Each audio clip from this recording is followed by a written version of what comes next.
Bismillahirrahmanirrahim. Thank you very much to all the attendees that joined already. We appreciate your presence in this forum. As you know, we started Cape Talk like about a few months ago, and our goal is to share, in fact, learn from each other and share with each other. It is impossible for anyone to read all the books in the world. So what we did, said, okay, we have so many talented people around us, among us, beside us. So we decided we are going to learn and hear from them. And my request, if in this forum, or somebody is a subject matter specialist and they would like to present, please contact us so that we can also accommodate them to our program, so that we can also learn from them. And I know many of you here, you have so many talents. So we'd like to hear from you. We'd like to learn from you. And I hope you will share your knowledge with people around you. We usually do this kind of program once or twice a month. Today's topic is Islamic financing and how we can engage. So, and our guest speaker today is Dr. Muazzam Hussain. He's joining from Jordan. It's good to see that we have so many people around the world. They are joining. We are very happy to see you around, to keep us alive, to help us make this program successful. What we'll do, we have done some other programs and we are going to show you some highlights of our previous sessions. So Tawheed, please go ahead. You can play the video so that we can share with them.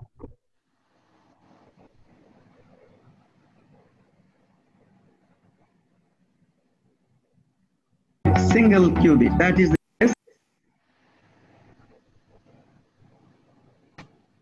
big data বলে একটা টার্মই আছে. If you look at the big data, you can actually exploit people a lot. Information at once with a single qubit. That is the starting point. So IBM came in and disputed that claim, but nonetheless, it's a big achievement. Now, when you entangle two particles, there are four possible results that are highly probable. And that exploits the principle of quantum physics called superposition. Questions come. So why people are going for more Demagnetization. Some computer may not be available until maybe 10, 12 years. I'll answer your question. Hardware download means there was a thesis, there's a proof from University of Jerusalem that sorting of 10 million and sorting of 10 billion will take exactly the same time. ব্যথায় বিচিত হইতে যখন দেখি আওয়ামী মুক্তিযোদ্ধা, BNP মুক্তিযোদ্ধা, জাতীয় party মুক্তিযোদ্ধা, এমনকি জামাত ইসলামী মুক্তিযোদ্ধা, হাস্যকর, বেদনাদায়ক, মুক্তিযোদ্ধাটা পার্টি হয় কেমন করে? আমি আবারও এটা রিপিট করছি because this is very important, which is অন্যায়ের বিরুদ্ধে প্রতিবাদ করতে হবে at any cost and change with sacrifice. And third, মুক্তিযুদ্ধ নিয়ে কোনো রাজনীতি নয়। মুক্তিযুদ্ধ এবং বাংলাদেশের ইন্ডিপেন্ডেন্স সবার প্রপার্টি, সবার achievement. So water, and somebody far away told, he's thirsty. So he says, no, I don't need water. Give it to my brother. He might be more thirsty than me. He goes there and then hears the sound next to him. So the sister belongs to the third person. He's Shahid. He's dead by now. She comes back to the second. He's dead. She comes back to the first person. He's dead. Now 3 people died but didn't drink a drop of water, considering that his next Muslim brother may be more thirsty. Take the water for him. Now compare, I'm talking in a difference of 30 years. That 30 years back, before at the time of Rasulullah and the clans were fighting because the camel drank the water before. And now in 30 years time, they are reaching to a situation where they are now giving each other life, not drinking water to sacrifice somebody else. Who down this generation? Who down these blind people, arrogant people, absolutely illiterate people who are fighting each other? This is Islam. This is the light of Islam. আমি স্তম্ভিত হয়ে যাই Some hardware are big in cores, some hardwares are big in number of cores. So small core, but a large number, right? And every core can do only few things. But you can have computer where one single core will do very, very large thing. সেটা হচ্ছে যে একটা থ্রেটের likelihood y অ্যাক্সিসে এবং x অ্যাক্সিসে ওটার ইম্প্যাক্টটা কি হতে পারে। Request that you just want to transfer and you entangle that with the particle you have, with one of the entangled particles that you have, right? Commander ছিলেন, 8 Bengal Commander ছিলেন late Brigadier Aminul Haq Bir Uttom, দুঃসাহসী অসম সাহসী মুক্তিযোদ্ধার সম্বন্ধে দুই একটা কথা না বললেই নয়। অসম সাহসী মুক্তিযোদ্ধা আমার খুব চোখে পড়েনি, কেন কোন ফ্রন্টে কমান্ডার হিসেবে কখনো পিছনে ছিলেন না। উনি সৈনিকদের প্রতি তার অধীনস্থ যারা কর্মকর্তা ছিলেন এবং সৈনিক ছিলেন তাদের প্রতি কৃত্রিম ভালোবাসা আমি দ্বিতীয় আর কাউকে দেখিনি। Is extremely dangerous. রিকভারি মোডে রাখি যখন আমরা একটা ডিভাইস ডিটেক্ট করতে চাচ্ছি বা কানেক্ট করতে। We know that when you have got number of units increases, sorting time lot more time, right? But it says a constancy. It says that sorting of 10 million and sorting of 10 billion will take exactly the same time if you have got infinite computing power. So hardware download means adaptive hardware. তাদের কৃতজ্ঞ। আমি জানি, আমি যখন পালিয়ে এসে যুদ্ধ করা অনেক উল্লাস করেছি। আমি যখন প্রথম বাংলাদেশে সোডা বানার কৃতিত্ব অর্জন করি তখন আমার কোচমেটরা আনন্দ করেছে, সেই খবর আমার কাছে এসেছে। His dad too, and I think he also mentioned his name today. সুতরাং আমরা সব একই পরিবারে, বাঙালি পরিবার, আমরা সবাই নিগৃহীত হয়েছি। পাকিস্তানে আটক থাকি বা বাংলাদেশে থাকি। এই দেশ থেকে বিভক্ত করা উচিত না, সবাই হচ্ছে মুক্তিযোদ্ধা এবং পুরো দেশটি মুক্তিযোদ্ধা। আরেকটা কথা যেটা বলতে সেটা হচ্ছে গেস্ট যারা আপনারা পার্টিসিপেট করেছেন এই পোলিং কোয়েশ্চেনে, হোপফুলি এটা আমার নিজেরই অনেক কিছু জানা ছিল না, আজকে এই পোলিং এর মাধ্যমে জানতে পেরেছি। আমি যখন মিশনে যেতেন like a life and death, মানে আপনি তো জানেন না আজকে পুরো বাঁচবেন কিনা। I am gratified. I am deeply gratified to hear your brother. His contribution is far beyond my contribution. He is a much bigger, greater মুক্তিযোদ্ধা than I am. Why? তার প্রতি ইচ্ছাটা, দেশপ্রেমের ভালোবাসাটা যে প্রকাশ করেছে এবং তোমার বাবা বিনা দেশে করেছে, these 2% deserve accolades, tons of accolades what they have done. So with that, Mr. Mahin Hassan, please go ahead and mute yourself. বিজনেসে রিস্ক থাকবেই, জিরো রিস্ক বিজনেস করা সম্ভব নয়। এটা নিয়ে দলতিলে করাটা উচিত, আমার হিসাব দিতে হবে। So let us be a good person. Still the key of the main church in Jerusalem. মুক্তিযুদ্ধটা জাতির সম্পদ। আমাদের গোল হচ্ছে সাইবার সিকিউরিটির টার্মে কিভাবে আমরা ওই রিস্কটাকে মিনিমাইজ করে অ্যাকসেপ্টেবল লেভেলে নিয়ে আসতে পারি। But it also evaporates. That was the big finding by Stephen Hawking. Military has a lot of spectrum holding, and normally what happens, Shofikba, is that once they're done with that band, or there's a pent-up demand for new technologies to have more spectrum, they slowly give it to FCC, and the carriers the beat, right? So there's a bidding war. They start paying billions of dollars to get those spectrum. So yeah, I mean, we get a lot of our spectrums that we're using, that FCC gets through military. But as far as, nobody knows how much spectrum and what band they're holding because of obvious reasons, of course. So there are virtual processes, which means that out of nothing, right, vacuum of space, suddenly a particle and an antiparticle will come out. And a little later they will annihilate each other. Now whether the Nixon administration would tolerate a surgical strike by Soviet forces on Chinese nuclear weapon sites. This was a very dangerous situation. Found out is that one of these particles could fall into a black hole, right? Mm-hmm. And the other one could leave the black hole, come into our universe. But now think about what has happened.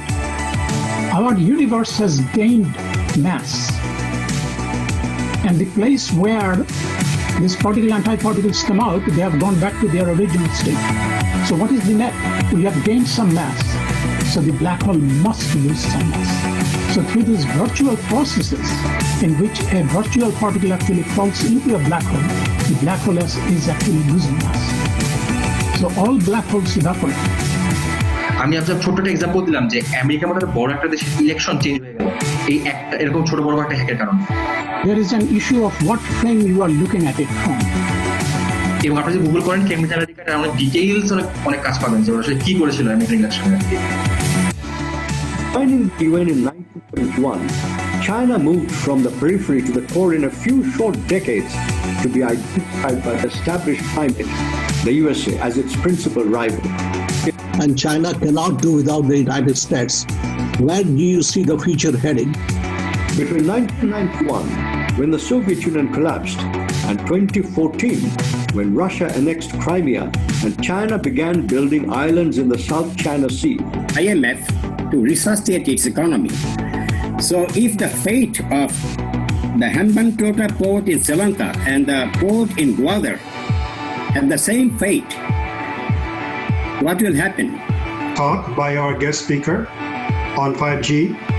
Then we'll go to Q&A. Foreign Secretary Henry Kissinger went and did a lot of diplomacy. My question is, did they know that they are waking up a sleeping giant? Q&A has two parts. So one is in the chat session, if you click, you can put your question in there. So where do we stand actually, or can we have a similar agreement in due course at all? And millimeter wave will be in the gigahertz range, like 39 gigahertz, 28 gigahertz. That's a very high spectrum band up there. Bigger country could get into a smaller country for its own interest. Then there would be chaos in the system. Singapore has two sets of agreement, one with the US and one with China.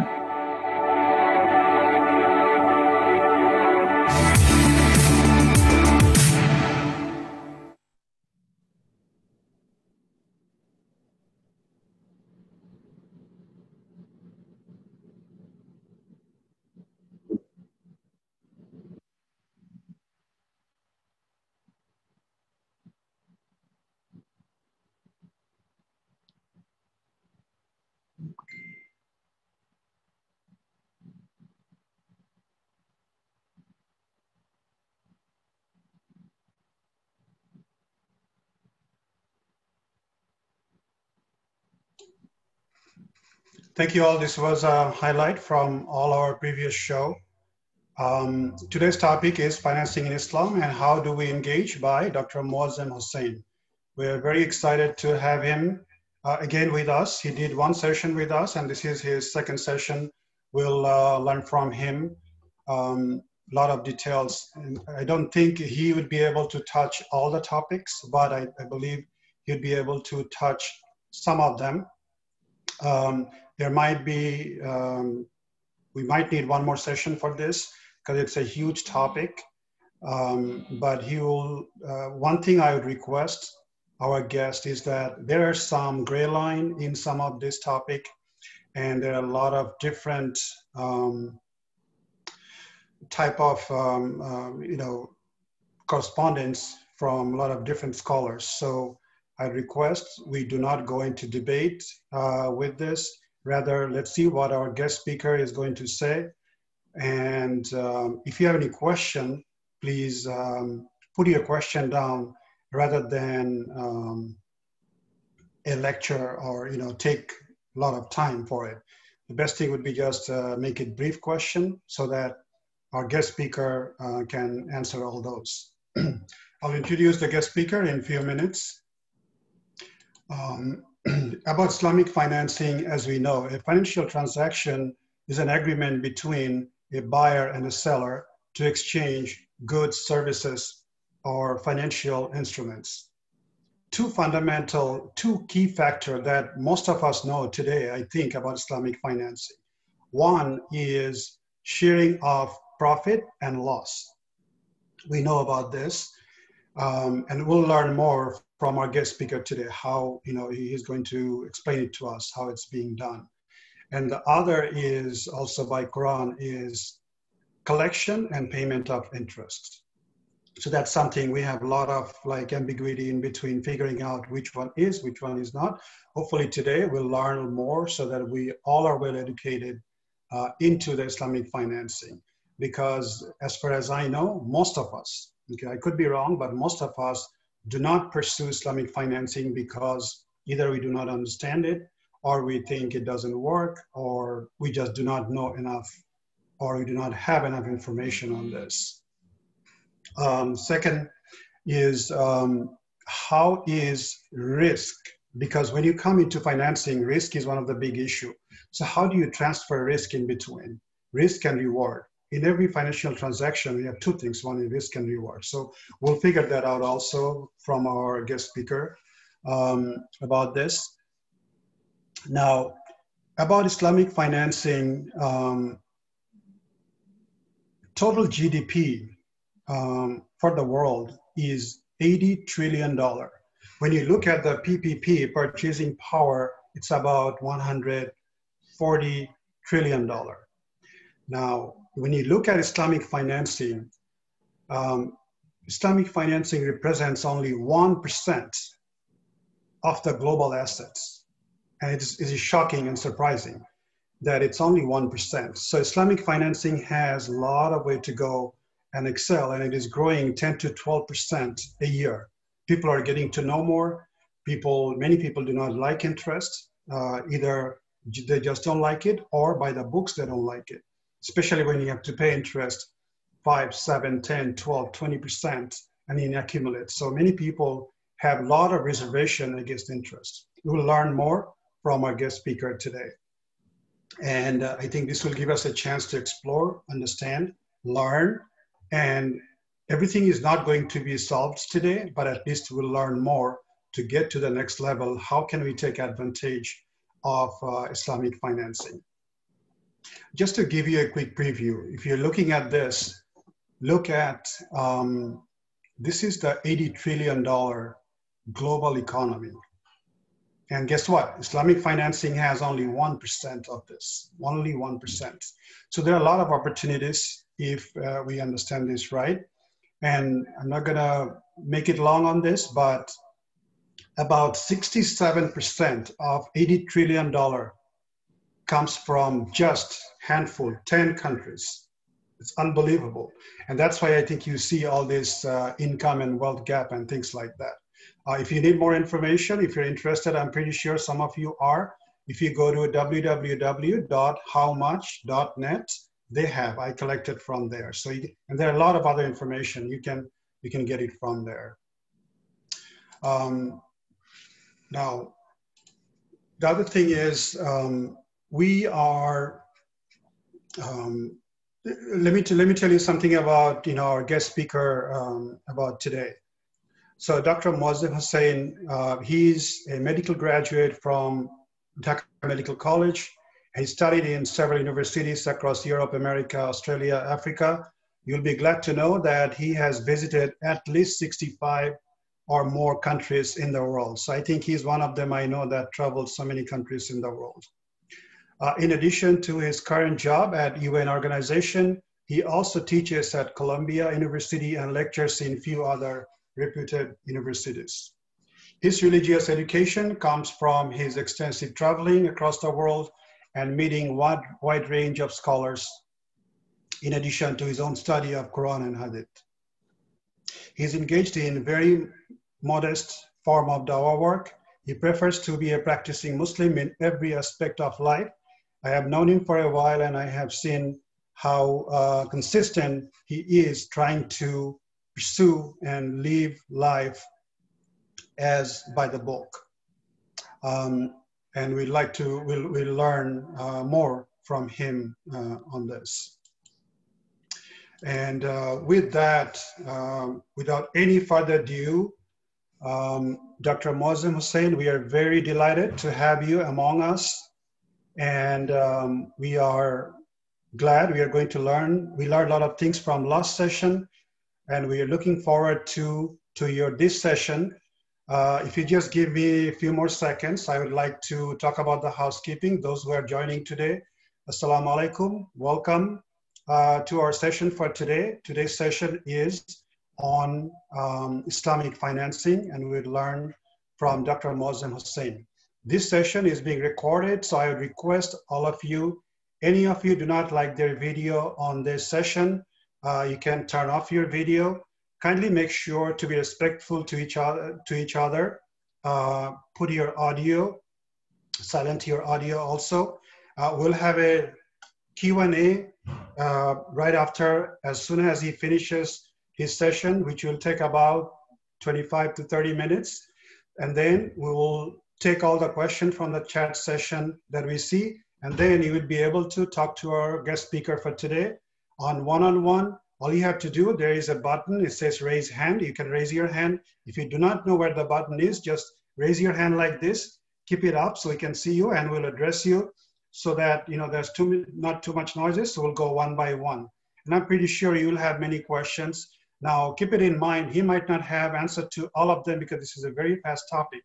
Let us not go into argument. Let us solve, learn, and see how can we take it to the next level. There could be difference of opinion, and so be it. There are so many difference of opinion in so many things. Okay, that said, Dr. Moazzam Hussain, welcome. Assalamu alaikum. We are very delighted to have you. You can start your session now. Thank you very much. Assalamu alaikum wa rahmatullahi wa barakatuhu. Thank you very much, Sohail, for hosting this. Bismillahir Rahmanir Rahim. Rabbi israh li sadri wa yassir li amri ukhlul uqdatam min lisani yafqahu qawli. I would like to start with praying to Allah subhanahu wa ta'ala that He not only clears our tongue, He opens our heart. And this is such a complicated and vast subject, so if there is any mistake, may Allah forgive me for quoting or misquoting or misunderstanding anything. But at the same time, I hope and pray, because I can see some of the audience, I know them and they are much more knowledgeable than me.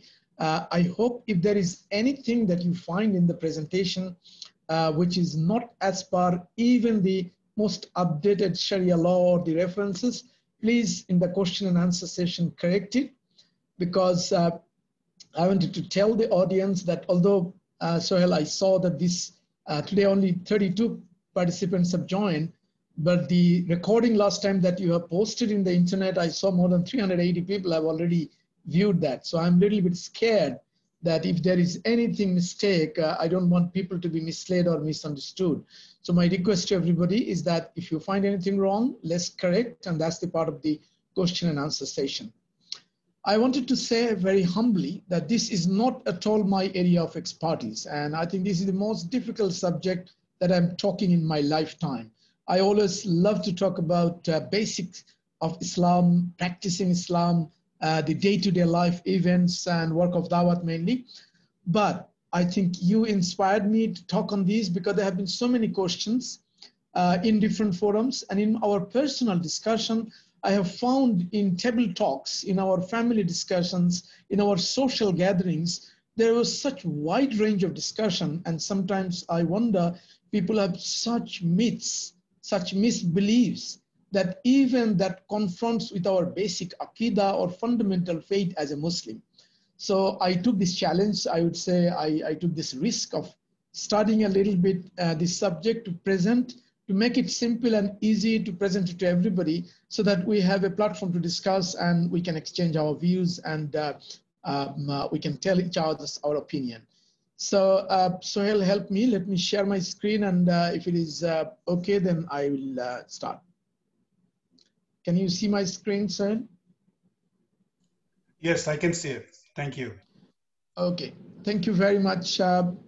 Again, in the name of Allah, most merciful, most magnificent, the creator and the sustainer who has taken the control of everything that we do, I hope we will be able to do some justice to this very interesting and vast topic, is the Islamic financing.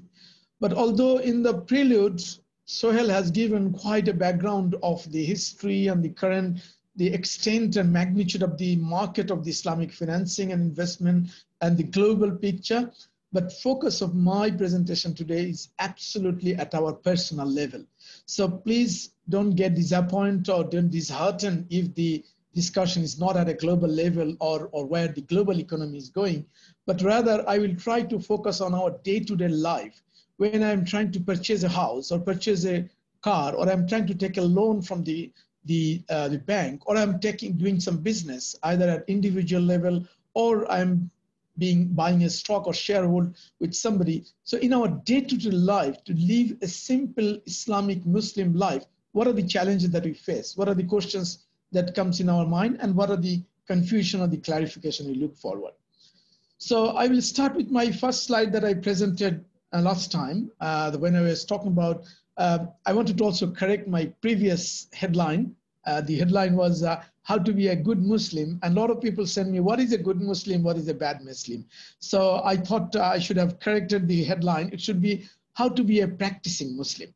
So in that line, I think in my last discussion, we actually focused on ibadah out of the whole different wings and different components of Islam, only about how do we do our practice our iman, the salat, and how do we talim, how do we ilm, and how do we do our day-to-day Muslim life, that I would say. And at that time I said we basically avoided the second part, which is the muamalat, the man-to-man transactions, the economic activities, the social activities, and banking and financial system was excluded in the previous one. I did not expect that so quickly it will come on my way, but maybe the willing of Allah subhanahu wa ta'ala that today we will be discussing about the Sharia on the transaction, on the man-to-man events. And Sharia basically governs in Islam 4 or 5 major things. One is the morals and manners, the whole ethical human values. It governs the rituals and the worships. And there also muasharat a little bit come. The muasharat is your lifestyle, your eating, food, habits, dealing with different people, I mean, on a human ground, on a social aspect. And worship is the ibadat, which we touched last time. And then our beliefs, the aqidah. There are a lot of wings and components of the beliefs that also we need to check with Sharia, that whether people are alive in the grave or not, whether our spiritual leaders, they are alive. So there are a lot of things in our belief that also is governed and checked and controlled by Sharia. And then the whole event of punishment. Rewards, we don't worry much because I think in terms of the rewards, it's endless. What Allah will give, uncountable. But in terms of punishment, there are few punishment which are capital punishment, which Sharia decides that in this world, even there are some very defined punishment of few things which is publicly done and which affects somebody else's rights. And the final one is the transaction and the contracts. And that is the part of the major component of Islamic financing. And that will be part of our discussion today. And all this together comes as muamalat. And that's the whole thing that we attempted yesterday. Now, before we get into any discussion, I want to first clarify that there are 2 objectives that we argue or we enter into a discussion. One is, do we want to learn or we want to establish what we know? Most of the time, and this is, I'm quoting from a very great sheikh, Sheikh Yasir Qadri. In current time, if you go to YouTube, you will find many of his lectures. So he said in all his discussion on Islamic financing and banking, he said, I found the audience that they always come with a set of mind or a set of ideas, beliefs, thinking, and they want to establish that what they believe is correct, and they will continue to look for a scholar who endorses their beliefs and their thinking. And if anybody do not agree with his beliefs or with his set of mind that he had heard from somebody, without a reference even, somebody he heard, and he believed in that. And if any scholar don't agree with him, he doesn't accept that a scholar because he thinks, oh, I don't agree with him. Oh, that scholar doesn't know. So that's why I want to set the stage first, that there are 2 sources of references that we use. One is the primary source, one is the secondary. The primary source is Quran and Hadith. And I think as a Muslim, we believe by our heart that in these 2 sources, if for Quran, definitely this is authentic. For Hadith, a lot of people raise about question about Sahih Hadith, weak Hadith, fabricated. I'm not going to those debates. But in your heart, if you are convinced that this is from Sahih Hadith, then on the Quran and Hadith, there is no controversy. There is no argument. As a Muslim, we all agree to that. Now, in Quran, out of the 114 chapters, 6,660 verses, around 600 verses are about different commandments, do's and don'ts, ahkamat, what you have to do and how you do. Out of these, 80 verses is on commercial aspects, which is on transaction, which is on the business, which is on the transaction, which is on the financing. So this is just to show that if you try to find everything in Quran, you may be getting an indication, you will get a clue to it, but you may not get all the explanation. And that's why we go to Hadith. And what is Hadith?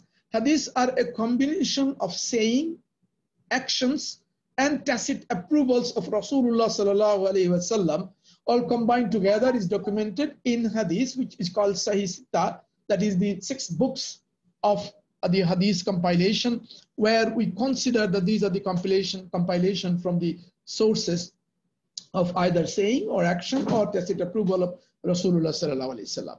This is what you will find in the most reference books. Now, the last box I have added, which is called Hayatul Sahaba. And why I call this, although I think this is a regular norm, if you go to any markaz in Tabligh, you will see every night after Isha they recite. But at our home also, I learned it from a scholar, that any time, any problem in your life, Muazzam, if you see you are happy, how to celebrate your happiness, go to Hayatul Sahaba and see how the Sahaba Ikram radiallahu anhum celebrated their happiness.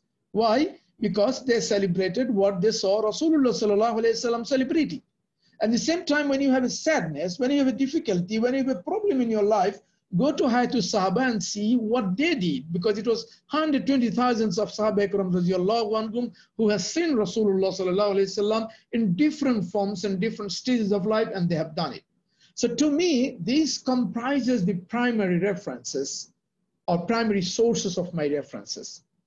Now, what are the secondary references? Secondary references are the ijma. Ijma are the consensus of different scholars which come from after Sahaba Ikram radiallahu anhum, tabi'in, tabi'in, and then so onwards. And the qiyas is that sometimes all the scholars couldn't come to a conclusion, but they took a reference from a case that was solved earlier by somebody, which was a consensus, and they draw the conclusion from that first case to the second case, where the context may be different, but the outcome was similar. So some similarity based on which they use a reference of the first case to make a conclusion of the second case. This is what we call qiyas. And these are the two things we call secondary, because there can be debate on this. There can be argument, and there can be difference of opinion, and there have been difference of opinion. However, why the last part I kept as shaded is that there is another whole gamut of things we call ijtihad, which means that there have been different schools of thought in Islamic jurisprudence, which is the fiqh, which is the rules and regulation of Islam. And those Islamic jurisprudence has been governed by 4 different schools of thoughts. And that is Imam Abu Hanifa rahmatullahi alayhi, who is called Imam Azam, Imam Malik rahmatullahi alayhi, Imam Shafi rahmatullahi alayhi, Imam Hanbali rahmatullahi alayhi. And I have given the time slot, what are the periods they have been in this world, this is their lifespan. So to understand that, you can see that some of them basically didn't even much long see each other. Like in the world, if you look at the population, probably Hanafi and Shafi probably are the biggest two fraction or two schools of thought, of which those who are living in Bangladesh, India, and Pakistan, I think 90% of them belongs to Imam Abu Hanifa rahmatullahi alayhi, who died in 767 AD, and that's when exactly Imam Shafi rahmatullahi alayhi was born.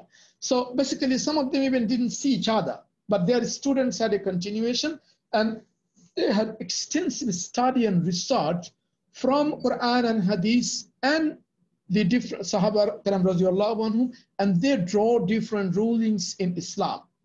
And that was up to 855. These are the 4 mazhab that we call it at the 4. But what is the current interpretation? That even there have been some situations that arise after they have departed. And then how those are solved, that's where the fiqh councils in the current time, and I have mentioned some of them. European Council, there is a Ajma, sorry, the pronunciation is wrong. It will be AMZA, that is American Muslim and Jewish Association, the councils of the There are different institutes, like if you go to Darul Ifta in South Africa, the Darul Ifta, they give fatwa for many of the issues in the current world, in the modern world, and even in Europe and America, a lot of people follow them. There are some social groups or some organization of muftis, like in New York, even there is the council, there is a Shariah board formed by muftis. So you will find different places. And my preference is that given all the primary, secondary, and given the different schools of thought, if you are knowledgeable, if you can study, and if you can find out the truth out of all this vast knowledge and the ocean, wonderful, alhamdulillah. If you don't, and if you don't have time, at least rather than yourself interpreting and making a conclusion which could be pretty wrong or different because of your wrong understanding of the context, at least follow the fiqh councils, the muftis or the scholars of your locality, in your country or in your area or in your continent if there are people. Of course, European Fiqh Council, I hear from AMZA colleagues, even the American Council, is that they consider European Council as to be the most superior and most wise and the senior fiqh, the muftis and the fuqahas that sit there. So this is I'm giving, because my presentation today is mainly focused and targeted for the audience in North America who are hosting this station. But those who are around the world elsewhere, in particular Bangladesh and Pakistan and India, I would say you have got a wealth of ulama ikram and mashayikhins and scholars in your countries, and always you should listen to your local scholars and who is next available to you, with whom you can have a conversation, you can explain your situation, and you can get a fatwa from them. That's the best solution to do. Having said that, I would say now I will come to the real issue of prelude to Islamic banking or Islamic finance. But before I tell that, again, I wanted to tell that we need to understand that more than all the references, more than all fuqah and all, you need to ask yourself, why are you looking for this fatwa? Why are you listening to this lecture? And I'm asking myself why I'm giving this lecture. Is all intended is to please Allah subhanahu wa ta'ala. So the real dealing is me and my Allah, and in the day of judgment, I have to explain what I have done in my life. And if you know, and if you believe in the 5 questions that will be asked in the day of judgment, number 1 is, how did you spend your life? Number 2 is, how did you spend your youth? Number 3 is, how did you earn your money? And number 4 is, how did you spend your money? And 5th is, of that you knew how much you practiced or you implemented. Now you see 2 of the 5 questions is on transaction, on income, on finance, on investment, and how you can run away from this major subject in life to say that, oh, I don't know much about it. Oh, I'm doing what I know is right to do. I know I'm doing what people have told me. No, you can't run away from this. And that's the reason, knowing that it's not my area, knowing that it's such a vast subject, I dared to step into it because I thought at least it is giving me a lot of knowledge when I'm studying to give today's lecture. So first, if we bear that in mind, that we are doing all these things to please Allah subhanahu wa ta'ala, and we are accountable by our religion and by our belief to be submitting and going back to Allah subhanahu wa ta'ala. And that's what we say after everybody we hear who is dead, is that inna lillahi wa inna ilayhi rajiun. So let's remember, if we are going back to Allah and we have come from Allah, so the whole religion is given by Allah subhanahu wa ta'ala, and the purpose of religion, that is the Sharia that governs the religious rules and regulation on the left, on the right side is the goal of life. And this too, the objective is that the wealth that we have or we earn or we possess for the benefit of the society. So these are the 2 interrelated subject matter into that encompasses our life. And if we think that we are trying to limit our income, or if we are trying to limit your money, you want to earn more money, then it says that Islam does not look, on the left side is about akhirat and then is about a dunya. So this is our life around this world, and this is our death. Now Islam looks at both. That's why in even in our prayer, that the most commonly said in prayer, Rabbana atina fid dunya hasanatan wa fil akhirah. So first we are praying to Allah subhanahu wa ta'ala about our dunya. So it's very important that we also have happy, good life in dunya. What Sharia does in between is that you should not only do something, but you prohibit something in your life if you want to have a good life in akhirah. Because that's the difference between a believer and a non-believer, that they do anything and they want to maximize their profit. They want to maximize their increase of the wealth by any means, irrespective of whether that benefits somebody or not. And that's what Sharia guarantees and guides, that you don't earn money or you don't make profit irrespective of the benefit of the people and people around you.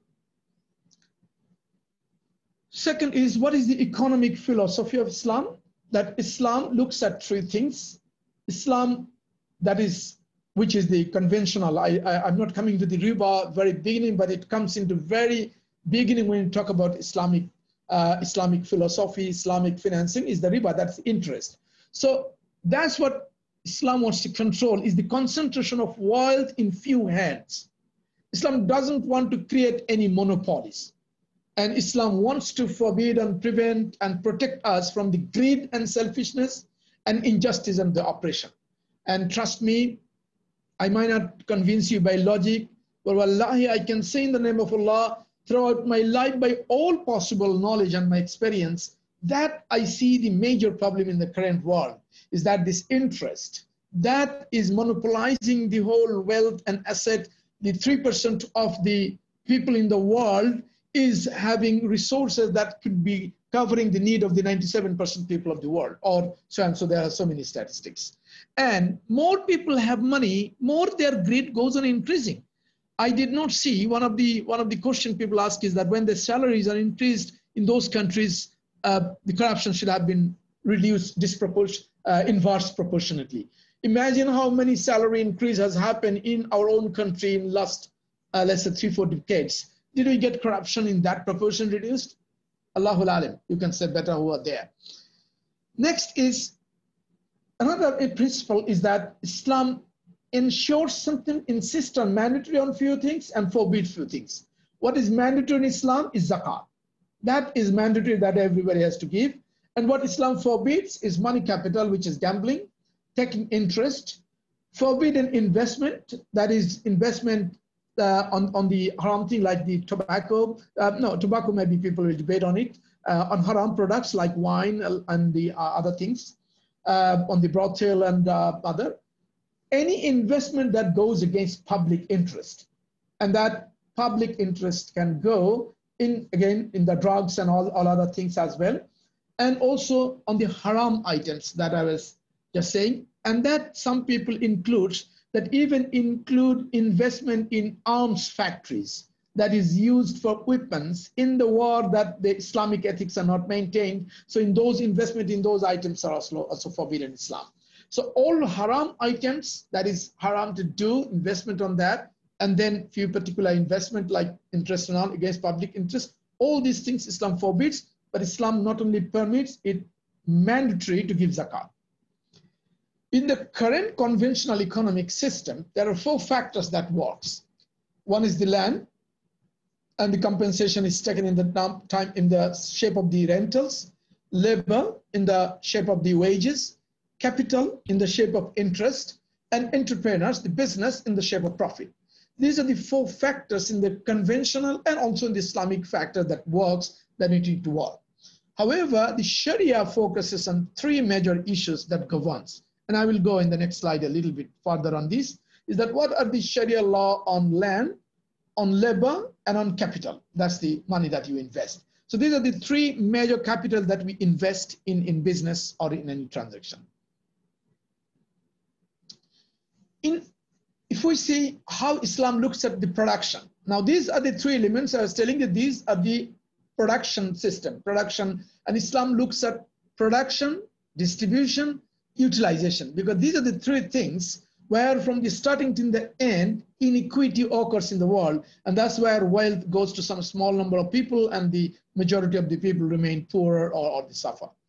So in the land, what Islam tries to ensure is that it should be its original and external forms remain unaltered, and let or leased. These are the provisions that you can do, whether you are talking about the agricultural land, or you're talking about the house to be rented, or you are talking about the equipment or machineries.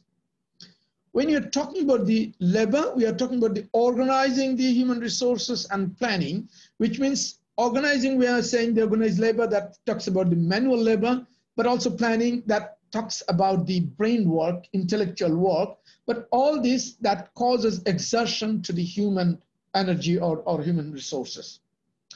In terms of the capital, it is very important that it's not used in the process of production unless wholly consumed or completely altered. Means money is transferred into an asset, into some other products, not money on money. That's the concept of the capital. And that's why interest, which is money on money, is haram, whereas profit, which has been made halal, and that profit can be through sale, purchase, or lease. So the same capital, in one form it's haram, in another form it's halal. And that's what is important to be understood, that what are the forms Allah has made forbidden and what are the forms Allah has not only made permissible, Allah has made it barakah. It's a blessed activity, blessed thing for us. And all of you know that before Rasulullah sallallahu alaihi wasallam became a prophet, the 15 years of his life after the marriage of Khadija radiallahu anhu, he was a businessman and he was a trader before being trained by Abu Talib from his childhood. So now I will say the 7 basic principles of Islamic financing. So the first principle of Islamic financing is that it should be profit loss sharing, which means you work as a partner in the group. Although the level of partnership, there is no definition how you define the partnership, your profit and loss, but you need to share profit and loss both in the proportion that you agree in the beginning of the contract. There should be shared risk. And that's what does that when the state or the country economy grows, that's why the bank invests money on people, and the investment in bank is that bank do not share any risk because they are defined to only make profits. But Islam does not allow that. That's why the shared risk means when you are investing money, you need to share the risk as well. And if you are 3 or 4 partners, when 3 of you share, then the share becomes smaller than the big share if it was coming to only one person. So when bank is investing money, the borrower, they take the whole risk of the loss. Bank take only the benefit of the profits. And that's very selfish and greed according to Islamic concept. Third is coming in relation to that is the prohibition of riba. Riba is forbidden in Islam, and that prohibition riba has got different types and classification, and why riba is forbidden, I will come into the next slide because I think this is the major part where our confusion, our unclarity and our debate, and to some extent our indirect greed, because when you invest 10%, and just now I had a question, I think in the inbox, someone was asking that, well, if we go for Islamic banking, if I go for Modaraba, profit and share, they are giving to 4 to 5%, as opposed to if I go to the certificate of bonds given the government, they are giving me 11%. Well, yes, this is the whole thing. And that was my first point to tell, that one is pleasing Allah. One is to be compliant according to Sharia. One is to make yourself ready in Akhirat. And in that race, in that scale, if I have to weigh which one is more important to me, that's when I can trade off my 5% versus 11%, that which one is important for me. First, I need to clean myself. And that cleanliness, whether it's a small dot or big dot, unclean is unclean. I need to be clean and pure before I die. So the prohibition of riba, however the way you debate, whatever the way you put your arguments, I wanted to also caution, because I have seen a couple of debates in the internet and in the social media, and one scholar very nicely and eloquently was reminding that imagine the argument when you make, and since in my study I also find one of the major debaters on the riba, ushur, is it the same riba that Allah said in the Quran and the interest that currently the bankers are doing? Is it taking interest more seen or giving interest? All this debate comes because in the back of our mind, we want to get an exemption to this, the rulings and the verdicts on riba. And that Sheikh was explaining, look at when Adam a.s. was created and Allah subhanahu wa ta'ala asked angels and the jinns to prostrate.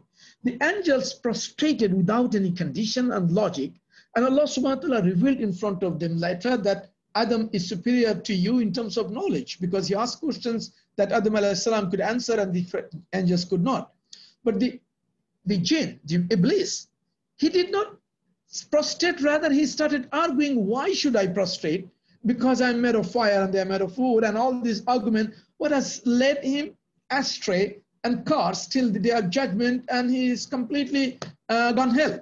So look at the two approaches, that it's not the argument always that will make you win to please Allah subhanahu wa ta'ala. You need to understand that, yes, we should go for argument and logic, but at the end of the day, if we are seeing things in Quran and Hadith, and if we are sure about the sources, we need to somewhere submit.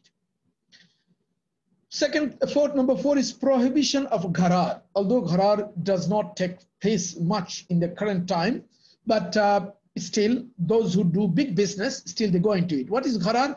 Gharar is investing on things that you do not know. At the time of Rasulullah sallallahu alaihi wasallam, there are some provisions in the market. You go and people would throw stones. So there are piles of food, stockpiles of different food items. So you throw a stone and it falls on a stockpile, you earn that one, although you put your money in the beginning. Now you might have put 100 dinar. Your stone reached to the piles of apple, and somebody's stone might have reached on the tomatoes. So he takes tomato with the 100 dinar, he takes tomato with the 100 apple, but imagine the difference in the trade in these two. So this is in Islam also forbidden, investing on things that you do not know. And that's what current time happens on few of the investment that you do not know what is happening. And that particularly, I do not want to go into details now, because some of the sensitive issues I thought today it will be difficult to cover, but one of these is coming or explained in the part of the insurance, that where you invest and you don't know what you get or you will not get. Prohibition of gamble. That's again something is very forbidden, where you invest and the money disappear and you don't see it. And an insurance in some other way also, people consider it falls into the gambling. But what Islam agrees is to shared risk and known risk. Known risk means you know what you are agreeing to take risk. Risk means if you are agreeing to take a 40% profit of a business, so you are agreeing to take 40% loss as well. Or if there are different sort of transaction, I will explain on my few slides later on, that even on partnership, there can be different proportion of profit and loss. For profit and loss, it could be different based on the different type of contract that you enter into. Last one was no investment in forbidden items. I have explained that before. Anything that is harmful for people or that is forbidden in Islam, for example, pornography, the prohibited items, the alcohol, the pork, the drugs. And as I told you, another item that is added is in the arms factories. Even a mutual fund that invests on arms factory, according to the scholars, that's also not permissible in Islam. And the last one is zakat. All these are, the zakat is the productive and the positive investment that Islam makes, where not only you are mandatory to give, but it only by the Sharia lines, it have a social benefit, and also it benefits in not only economic upbringing, but also share the sadness and suffering of the people, which overall in the long term improves the economy of the country and economy of the people around the world.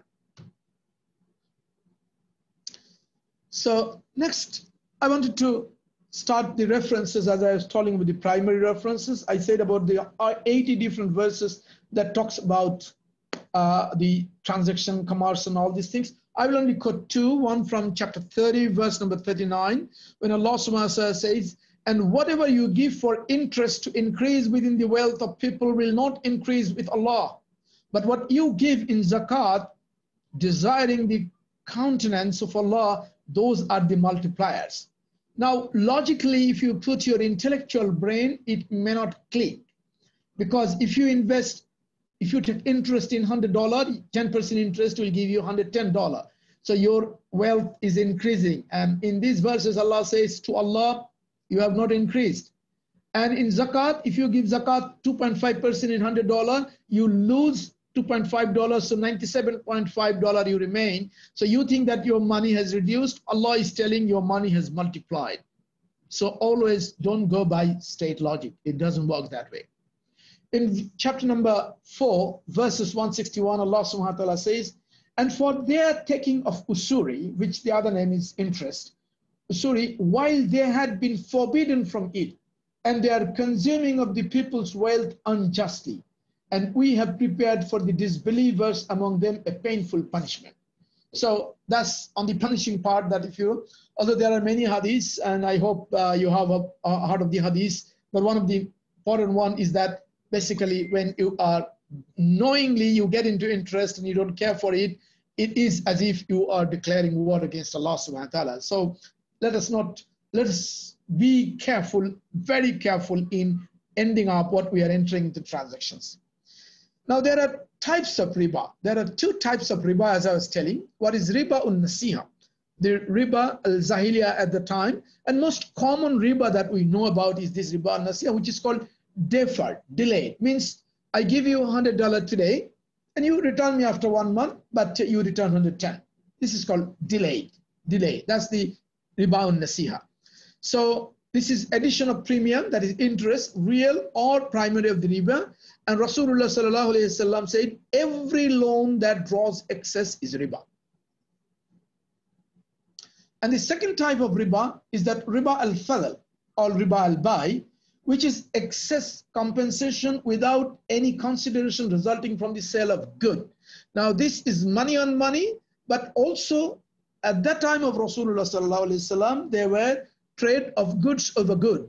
Like you poor, you don't have at this time rice, so you give 5 kilo of rice, but you tell me you give me rice next year when you get, but you give me, I give you 5 kilo, you give me 7 kilo back. I give you 10 kilo of barley, you give me 12 kilo of barley. So Rasulullah mentioned about 6 things. I think rice, gold, silver, barley, rice, debts, like these 6 different items Rasulullah mentioned, on which you will have to take what you exactly gave, and it has to be hand by hand.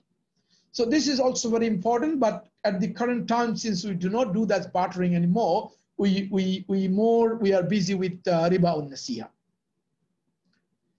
Now the difference between trade and interest, because many people will say, oh, it's a different form. You are talking what you are talking, and interest actually is in a different way the profit is coming. No, it's not different way coming. Let's understand the basic difference.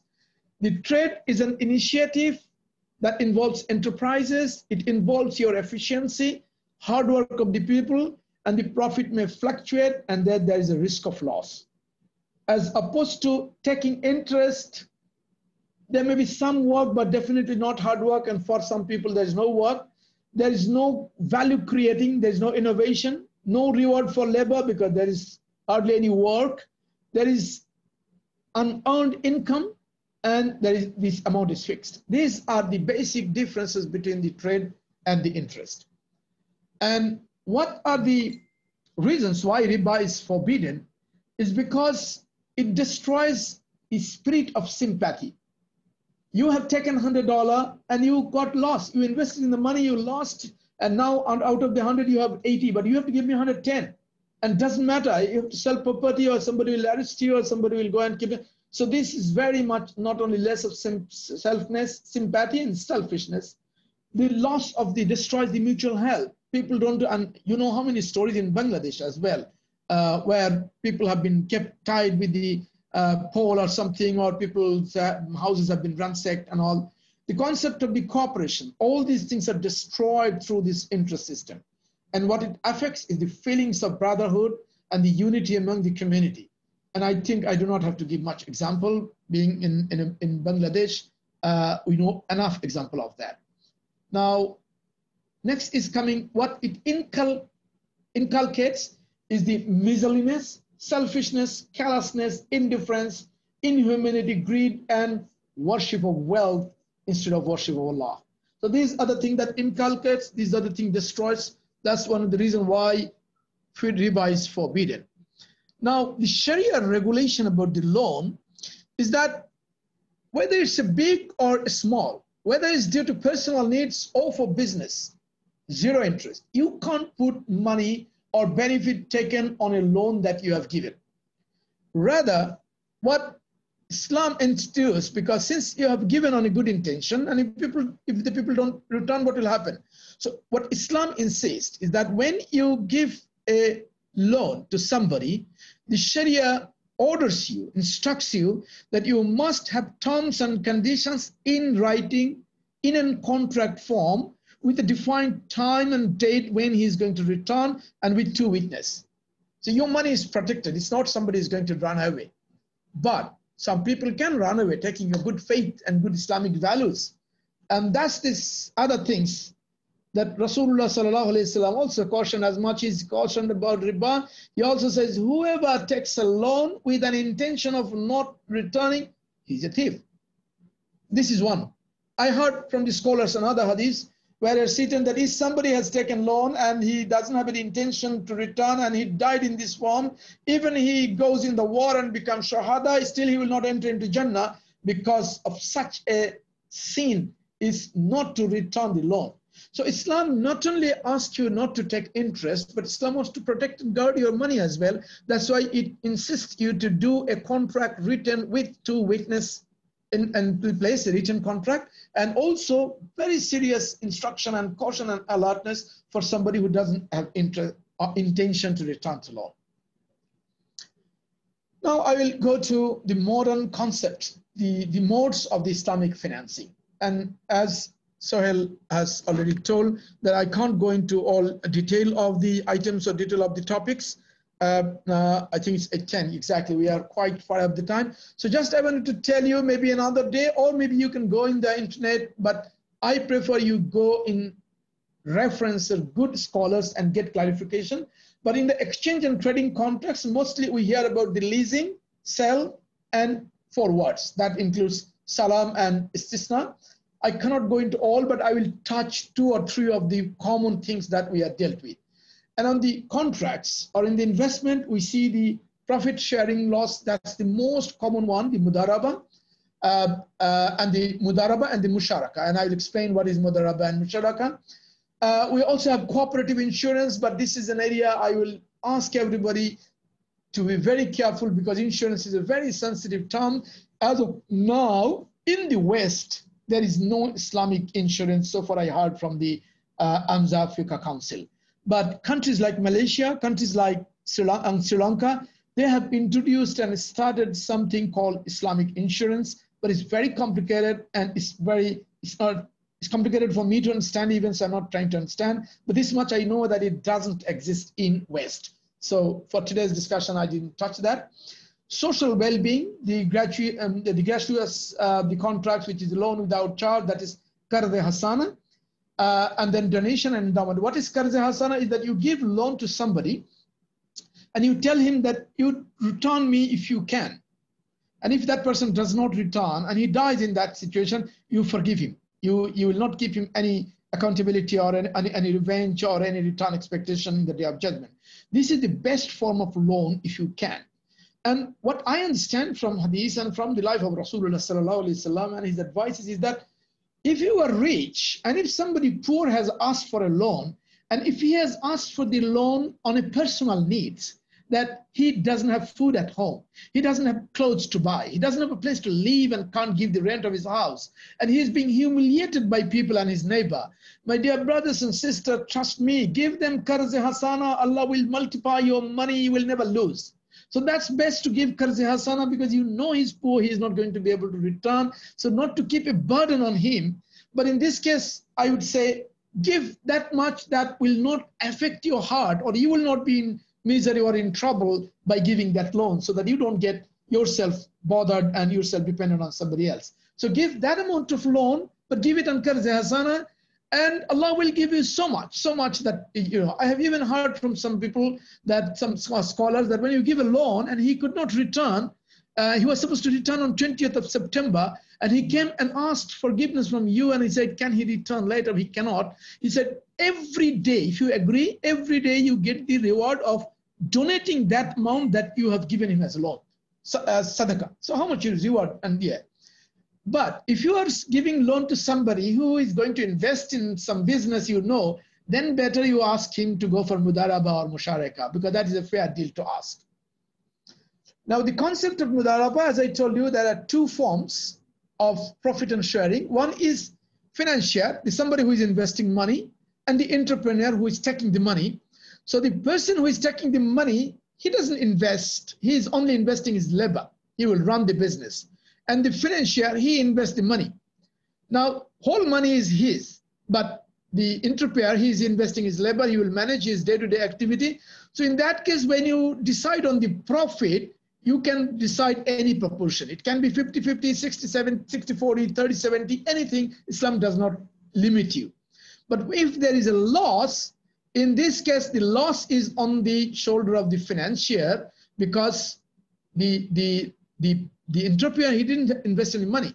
So it was his labor, and you can't give it. So in this case, what is the outcome? I mean, you might be asking, what is the share?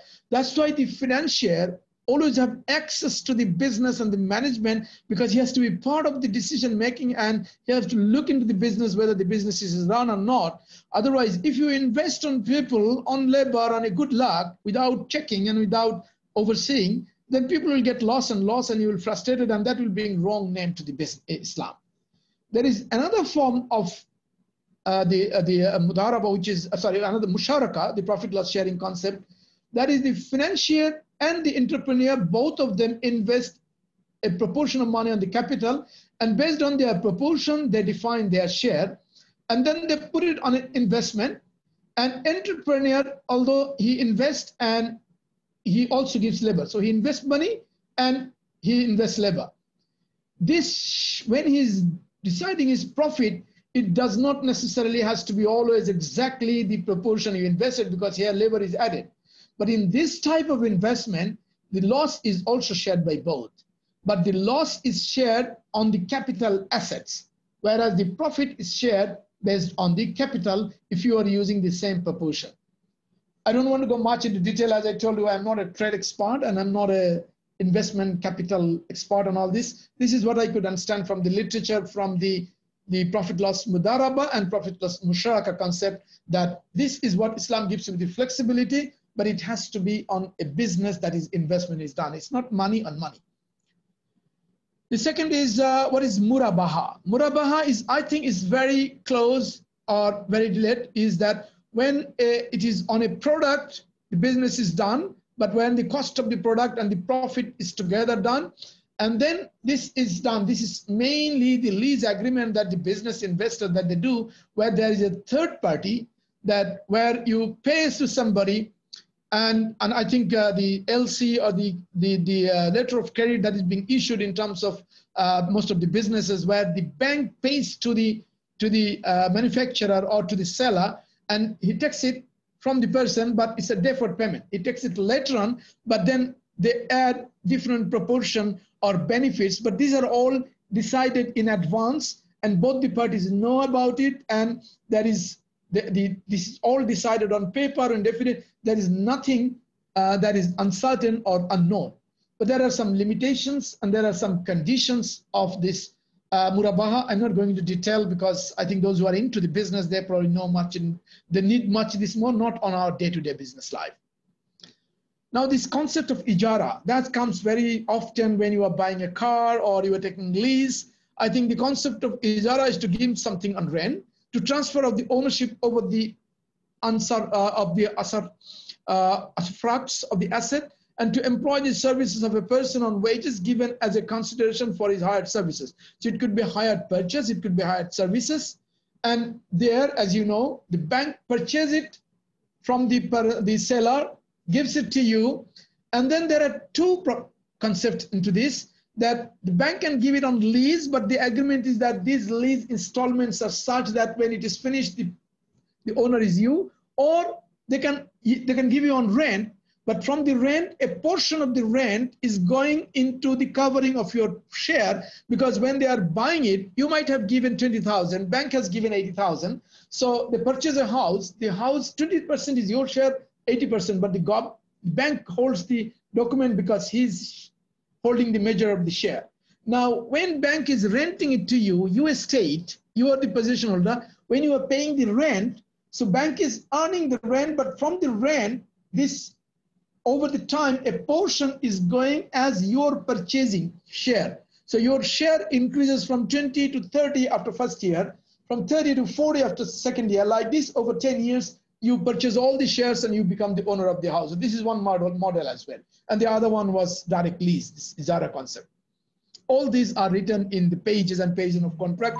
What is important for us is that we need to read all these clauses, because sometimes there are clauses in the contract when the transaction is correct, Sharia compliant, but one of the clause is like, for example, if one of the installment you could not give, and for that, then they add 10%. Well, this clause is haram. This is not wrong. But for this one clause, your whole contract doesn't become haram.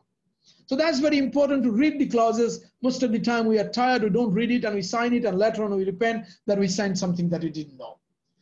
Salam is a concept that is to happen in the time of Rasulullah sallallahu alaihi wasallam, where the poor farmers, if they could not grow farm, like say dates, so he will grow debt, but he doesn't have money to invest. So he take money from the rich person for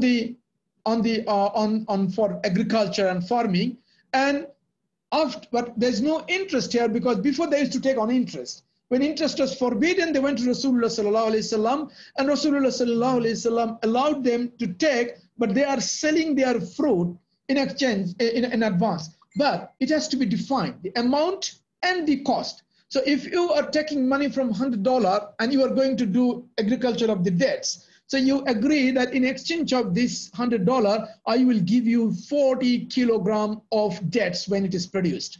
Now you can get 60 kilogram, you can get 80, you can get less, but your agreement is that you will give 40 kilogram. That is the call salam, or the concept of exchange that used to happen at that time. Even in current time, I think we also call it bonded investment or bonded labor, that we buy on the land and the product. So the same concept happens, but I think in our town life, we are not much involved and engaged into it.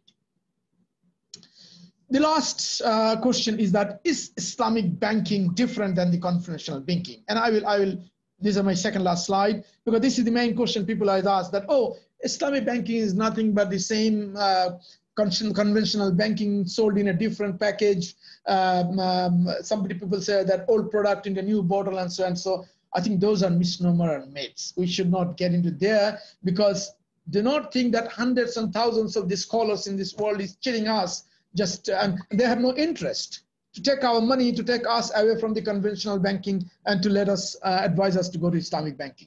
So what is the conventional banking looks at is that conventional banking looks at this is the Islamic banking. The conventional banking looks the depositor and the borrower. These are the two relations.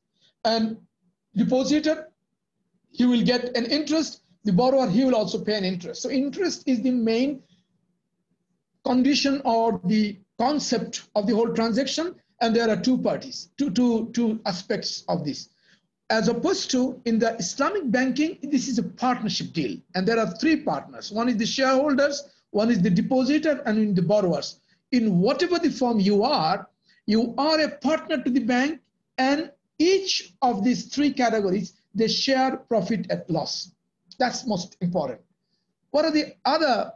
Okay, so this is the whole concept. Now the second is, another people will ask about that, oh, those who are sitting in the Sharia board in the Islamic bank, they are paid by the Islamic bank board and all these things. So definitely they will tell everything in favor of the Islam. I think we should not get into there, because we should trust on our scholars that they are also believers like us. They are Muslim like us, and they have their akhirat. So do you think after studying 30, 40 years, just for the salary that they are getting from the bank, for that, they are going to mislead thousands and hundreds of people in the wrong direction? You will bring examples. I know there are many people whom we trusted, who we thought our leaders, but we hear different stories, and we heard heartbroken stories and all these things. But let's keep aside those stories. There have been examples where the bank in Malaysia in particular, where in the West, where the bank, the Islamic bank, did not agree to pay somebody because they said that the law or the contract was not Sharia compliant. But the Sharia board, the scholars, they came back and said that no, that was a Sharia compliant and you are bound to pay this. you were wrong in your judgment to that. So although they were paid by the bank, but they went against the bank management and they challenged and they gave a ruling which was against the bank and they had to pay the money. So there are examples that the scholars are really responsible and they take the accountability that in the day of judgment they will be asked and questioned for this. So for us as simple, normal, practicing, believing Muslims, we should trust on these scholars and trust that it's true that all Islamic banks are not fully Islamic. Why? And that's one of the example, one of the audience who asked this question, that why Islamic bank, even after profit loss, they are setting a fixed rate, is because if your country is not following Islamic, that is the political, the governance is not based on the Islamic Sharia, then you will not be able to do full Islamic banking, because the central government, the national bank, they impose you some percentage, they limit you that you cannot give more than 9% or 6%, so you cannot go more than that. On the other hand, you might have profit of 12%, but you gave your shareholders only 6%, then where the other 6%? That 6% usually the banks, Islamic banks, they invest on the social welfare so that it doesn't go into their pocket, because if it goes into their pocket, that's also haram.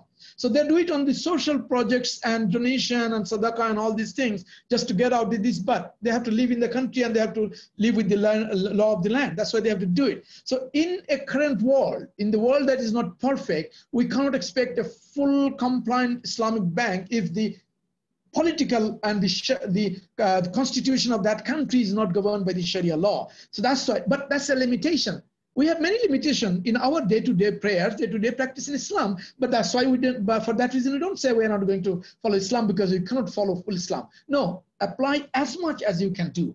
And that's what the scholars and the fuqahas give you the provision. And I give you some example. Buying, leasing a car. Yes, if those conditions of profit and loss, the risk sharing, the conditions that I have explained in the past, if those are fulfilled, then leasing a car or buying a car in installment is okay. But you have to understand, you have to read the rules and talk to a local scholar. For example, if somebody, you go and you say that 10,000 is the car if you buy cash now. If you give in 2 years, then it's 12,000. This is permissible according to many scholars. But if the company says that the car price is 10,000 that you know, but if you do it in 2 years, then it's 12,000. If it is 3 years, 14,000. If it is 5 years, then it's 16,000 because you have got the APR, the annual percentage of the rate. This is what is forbidden. You are not allowed. Although we say, oh, how can we buy them? Many examples are there when you have negotiated with the company or the seller and you have explained to them your belief and the Sharia law and the provision. They are worried about their profit. Yeah, but you are worried about your Sharia compliance and your akhirat. So if you explain, sometimes negotiation happens and they agree to that. Home buying, same. I wanted to here tell about that. The home buying mortgage, this is a long chapter. I think if there are questions, I can do during the Q&A. But I wanted to clarify one myth, that there are many people who believe that if you are living in the West, and since for the need, the first buy house, if you live for yourself, then it's easy to buy on the conventional mortgage or conventional loan and all these things. And I was fascinated, and some of my friends also were fascinated. They were about to buy. I have personally talked to some of the muftis who are qualified muftis in living in New York, and they told me, and I have consulted later on many other sheikhs, that most competent fuqahas and muftis in the current time, they do not allow the conventional mortgage to buy a house, even if it is for your need. However, the Islamic financing, which was totally absent in the West, even in small form, it has started. So pray to Allah subhanahu wa ta'ala, Allah will help you, but go by the guidance of that two concepts that I said, either on the lease or on the rent or on the lease, that eventually on the profit sharing, you can have the ownership. Furniture buying and home buying, I think is a similar concept. I don't know if, these I'm taking from the few questions that was sent to me. Can you have a credit card? Yes. In the credit card, the initial concept was many people thought that, well, this is haram. But what I have understood from the scholars is that, listen, if you are a frequent traveler, if you can live without a credit card, live, that's better. But if you are a traveler and frequently you have to travel, and there are many hotels in the current time who does not give a booking of a hotel without a credit card, even a debit card is not permissible. So in this case, you can, if it is need on a minimum basic scale, if it's needed, then you can have a credit card. But the condition they give you is that you must promise to yourself that you will not cross that 20 or 25 days limit within which you have to return. So make a direct transaction with your bank so that from your account that it goes, you never enter into interest. This is very important. And never spend that amount in your credit card that you will not have the ability to return. So if these two conditions, which I explained to you in previous in the Sharia principles, if you maintain these two, then for basic needs, if you take it, they allow you. So this is very important to know that under what condition you can have it. Insurance, as I told you, that insurance in general form, most of the scholars of the current time even, they don't agree. They think this is haram because it fulfills many of the conditions of the gambling, as I explained earlier. However, on situation where you think is again mandatory, for example, car insurance. If you don't do car insurance, you cannot get onto the road. If that is the law of the land, you have to follow it, and then this is permissible for you to do it. But do the minimum one, the third-party insurance, so that is the minimum one. The house insurance, same.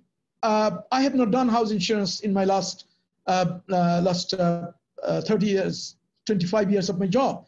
But now my son, who is getting into a house rent in Canada, and the landlord is not signing the contract until he does a insurance for the house. So he had to do a minimum premium house insurance just to satisfy, otherwise he will not be renting any house. Same is life insurance. Life insurance by any standard is not permissible by any scholars, and it's not a need.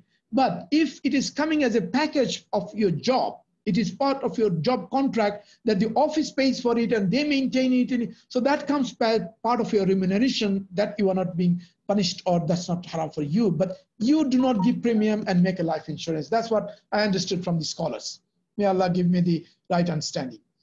Selling a house before going for Hajj, I didn't ask this question well. Maybe in the question and answer session, I could probably hear it better. But this is not a condition for going for Hajj. For Hajj, you need to have money that is good enough for going to Makkah, perform the Hajj, live those days in the Hajj, and if people are dependent on you back in the country, to give them sustenance for those days. This is what you need for Hajj. Now, if the question is that I have the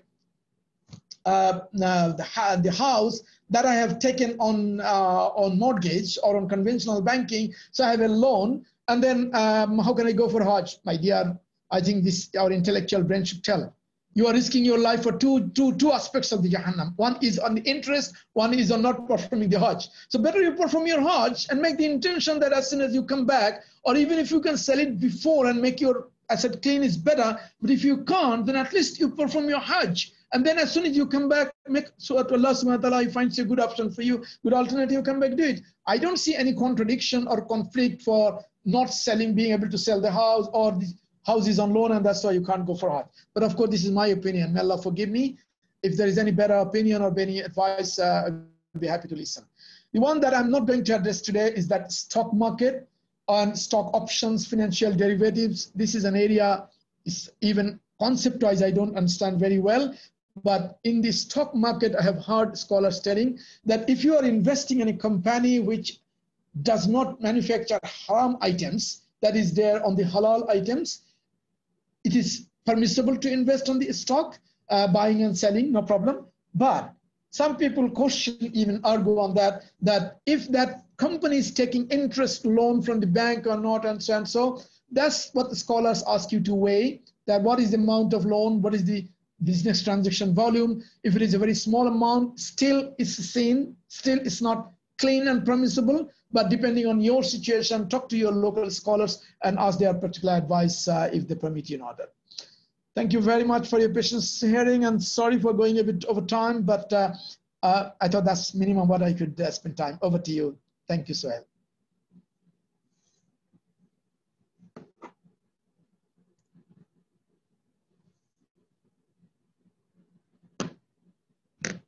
Are you there, Sohail?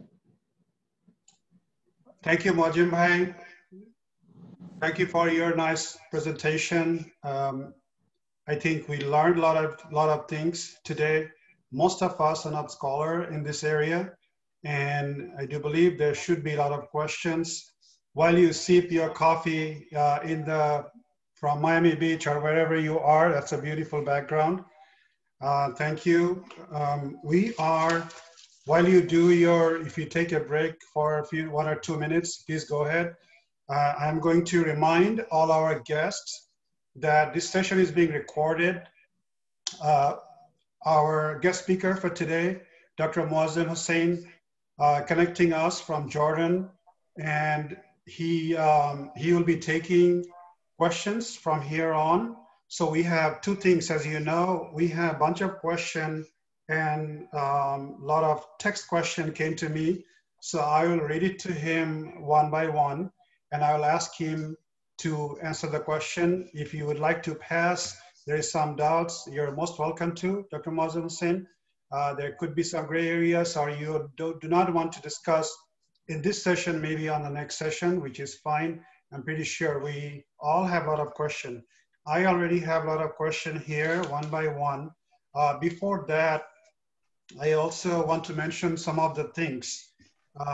Islamic financing has come a long way. And those of you who are interested, there is an organization called AAOIFI, which is the Accounting and Audit Organization for Islamic Finance. Then there are IIBR, which is Interbank Benchmark Islamic Rate. There are also few others. IFSB, Islamic Finance Service Board. And then we also have IIFM. We also have Commodity Trading Platform.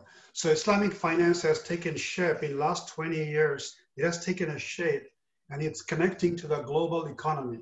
Like in the beginning, I said, the whole world GDP is $80 trillion.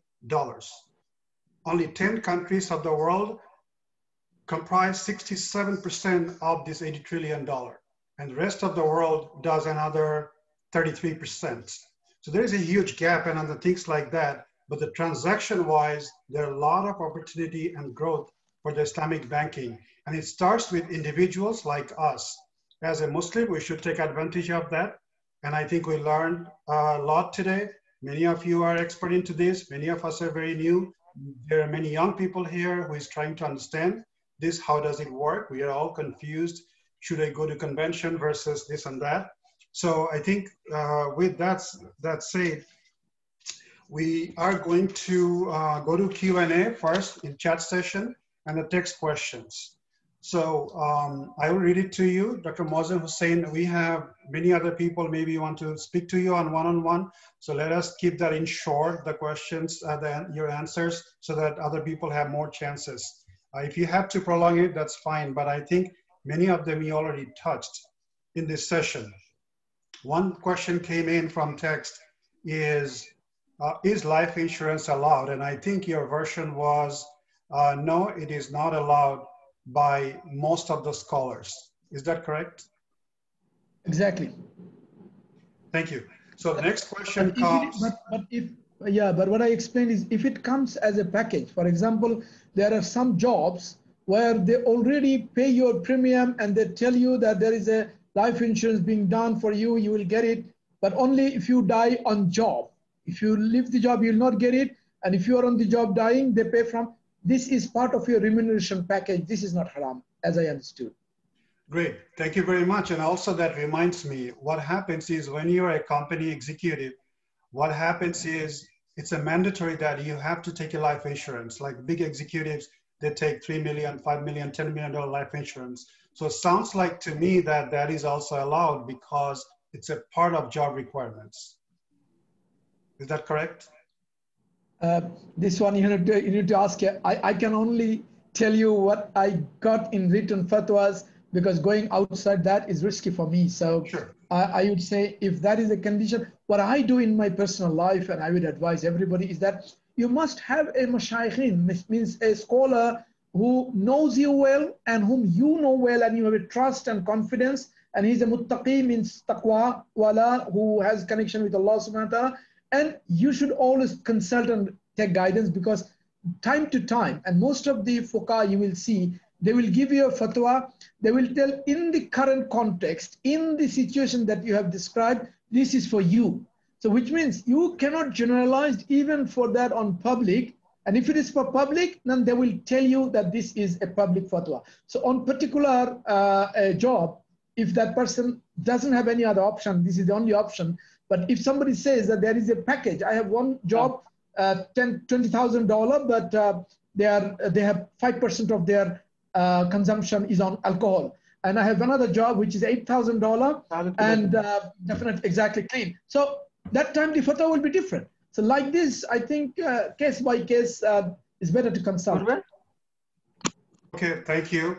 Next question is, I think you already touched, can I go to Hajj and have a loan? I think that was the best answer I have heard so far. Especially in Western countries, the issue that we have is a lot of people are struggling. Do I have to sell my house? Do I have to sell my car because I have loan? I think you've solved the puzzle in a way, because you have to have the mindset that you want to get out of the loan and the interest and everything. So that was a good, I think, understanding we have from you on this. This is the first time I have heard kind of, I shouldn't say a better explanation, but it kind of helpful and helps many of them to go into Hajj. Many people do not go to Hajj thinking I have loan, I have car, I have this, I have that, and I cannot go. So I think you probably helped many of them today by saying what you say. It's best to not to have it, but if you have it, but you want to go, there's no other way, you must go. So thank you for the solution. I think that will help many of us today who are struggling with this concept. Next question is, also came from text, which is forbidden items or companies that we should not invest in. That is, of course, alcohol, pornography, some other prohibited items, beer and all other stuff. One thing came into the question is why we are prohibited to invest in weapons. Weapon is supposed to protect a country or a city or a nation. So why are we prohibited to invest into weapon? And if we don't invest into protecting ourselves, then how would we save ourselves without investing in it? Okay, great. Thank you very much. I think, as I told you, in my 6 categories, I did not put weapons because in the published literature, those are the 6 things that I get. But I was listening to the speech, and that's why I can refer Dr. Yasir Qadri. Current time, he's a very good YouTuber, and he speaks on this. So in his recent speeches, he talks about weapon, and I understand the logic this way, that if you, the Sharia compliance, who implements Sharia? And your personal life, you can implement on you. But if somebody is doing something wrong in the neighborhood, you can't impose on them, but the state can. So if the state, which is the political wing, if they have got Sharia compliance, then you invest on a arms factory, which they will form by the Islamic rules. And by Islamic rule, you understand during the wartime, Rasulullah sallallahu alaihi wasallam advised not to kill the women, not to harm the children, not to harm the elderly people, not to harm even the priests, not to harm the shadow giving or fruit giving trees and the crops. Now, which war in the current time, tell me which country is abiding by these rules of the war, even to defend your country? They are not, number one. Number two, the defense, the fight for the defense, that if you're investing, well, that's the state should decide. And if the state calls for it and you invest on a state, that's different. But most of the arms investment, when they are taking public share, my understanding is that they are profit-making private companies. And there, I do not know how much Sharia compliance or ethics or values they are being Rather, I will add one more component here as well, although I don't have a reference, but some scholar was telling, when the Muslim world is looking for an atom bomb because no Muslim country other than Pakistan has got a nuclear weapon, okay? And he was telling why the Muslims need a nuclear weapon, because when there is a nuclear bomb anywhere, it kills 20 to 30,000 people. And Islam says not to kill a single innocent people who is not involved in the war and who has not taken combatant. So nuclear weapons by default is going against the principles, but definitely we do not live in the perfect world. So in this case, if I have an option to invest somewhere else, I would prefer to invest. But if somebody wants to invest and he has all his stocks in the arms, better he consult a very good scholar in the current time. Thank you. We got a follow-up question quickly, and then I have other questions. So Masood from Austin, Texas says, follow-up question on this. Then is it haram to work for a company who finance weapons or who make weapons?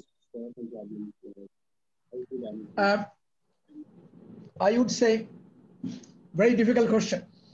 I think he should talk to a scholar, because I do not think investing in weapons is haram with that extent, like wine, like pornography, like gambling, which are very clearly written in the books, and that goes up to hadith. But investing in weapons, I do not think this is drawn directly from hadith. So in this case, this is a case that he should particularly check, because if he is already working, having investing there or working, then but my suggestion is that before getting another job, don't take risk. That's permissible by the scholar, this much I know. But if you really want to know how much this is, then probably better to ask a scholar, or I can take a note in my next conversation, I can check if possible. Sure, thank you so much. In the Western country, for example, I do not know any other, but I'm joining from Austin, Texas. And in USA, we have something called Powerball and Lottos. It's kind of gambling, but this is what happens to it. So you buy a $2 ticket.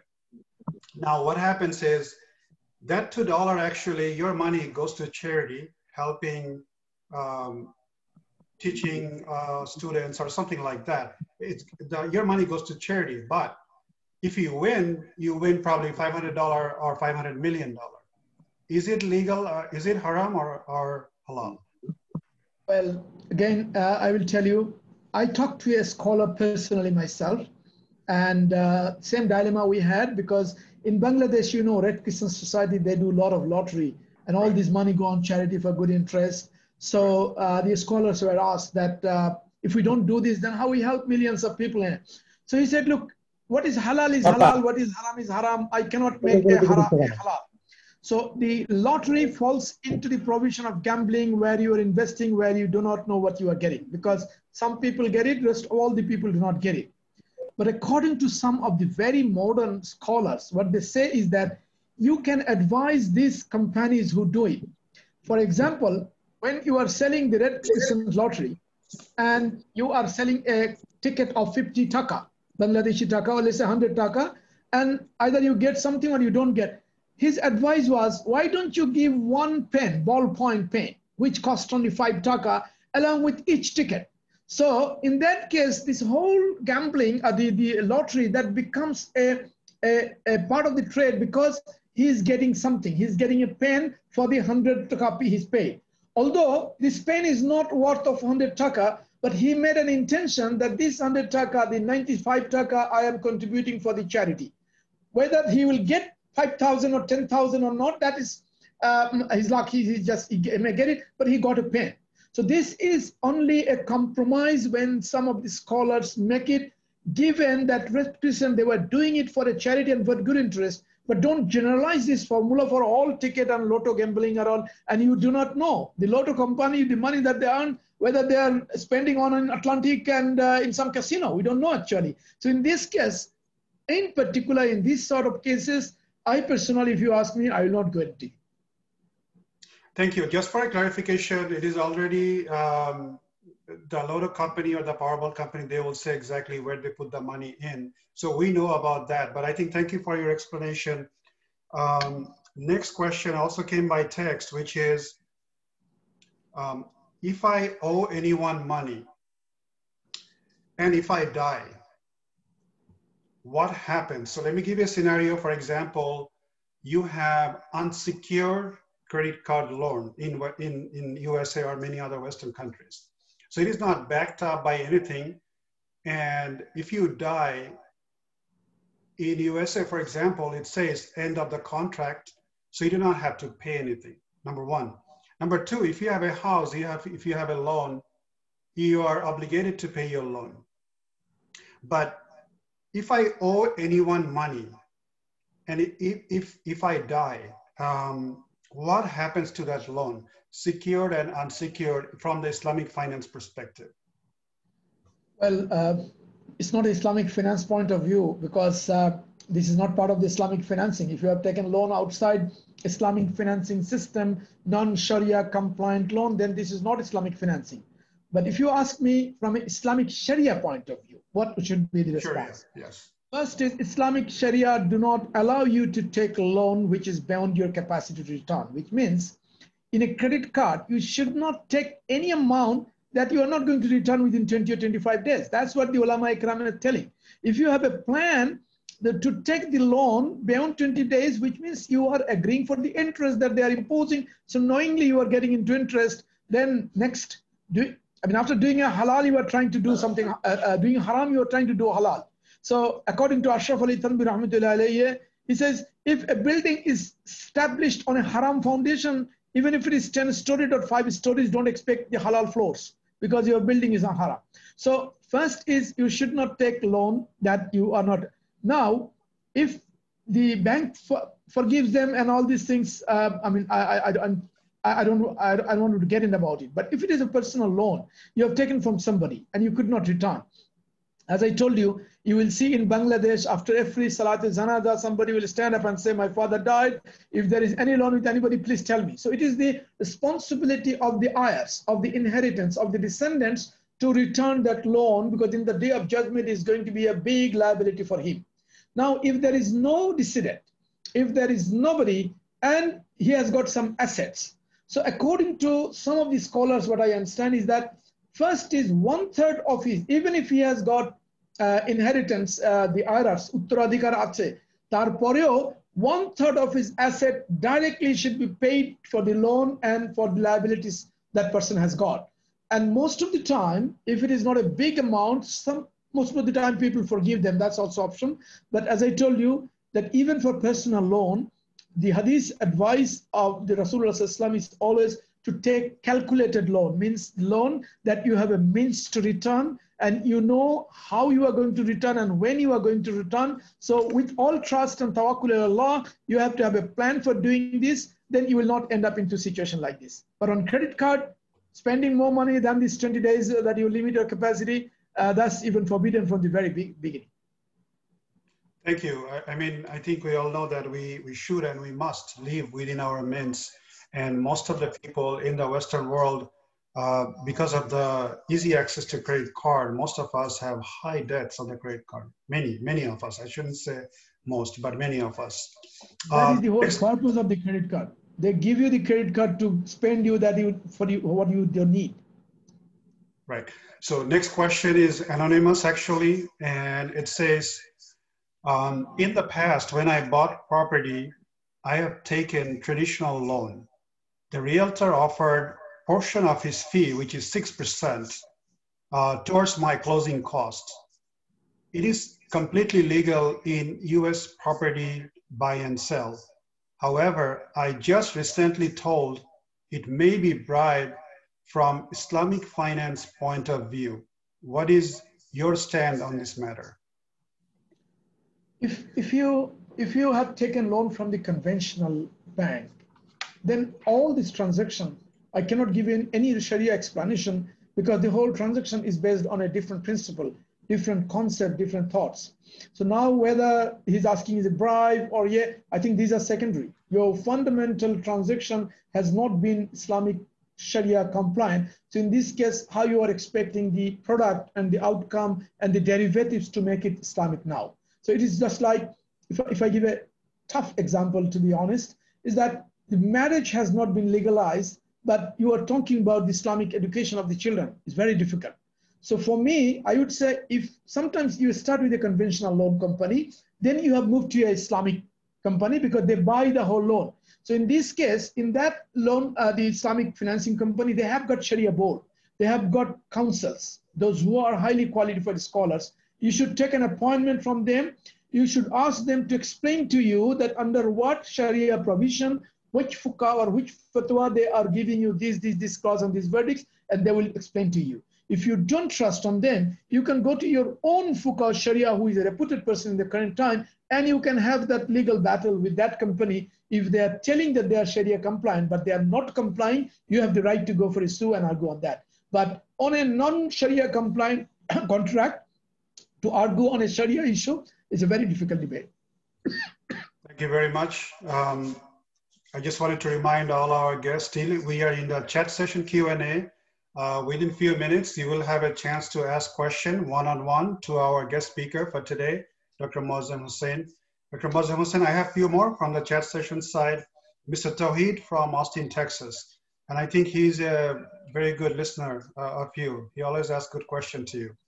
So he says, if a bank gives interest and I put money in my savings account, can I accept? And then if not, can I send it to a charity? And can you use the earned interest for zakat? Three parts here. First is, if I'm putting, the bank is giving me, bank can't give me interest if I have not agreed to take interest. So if it is a conventional bank, for me as a Muslim, if I really want to be safeguarded and protected, I will not go to a conventional banking even to make my savings or current account. But I have to keep an account.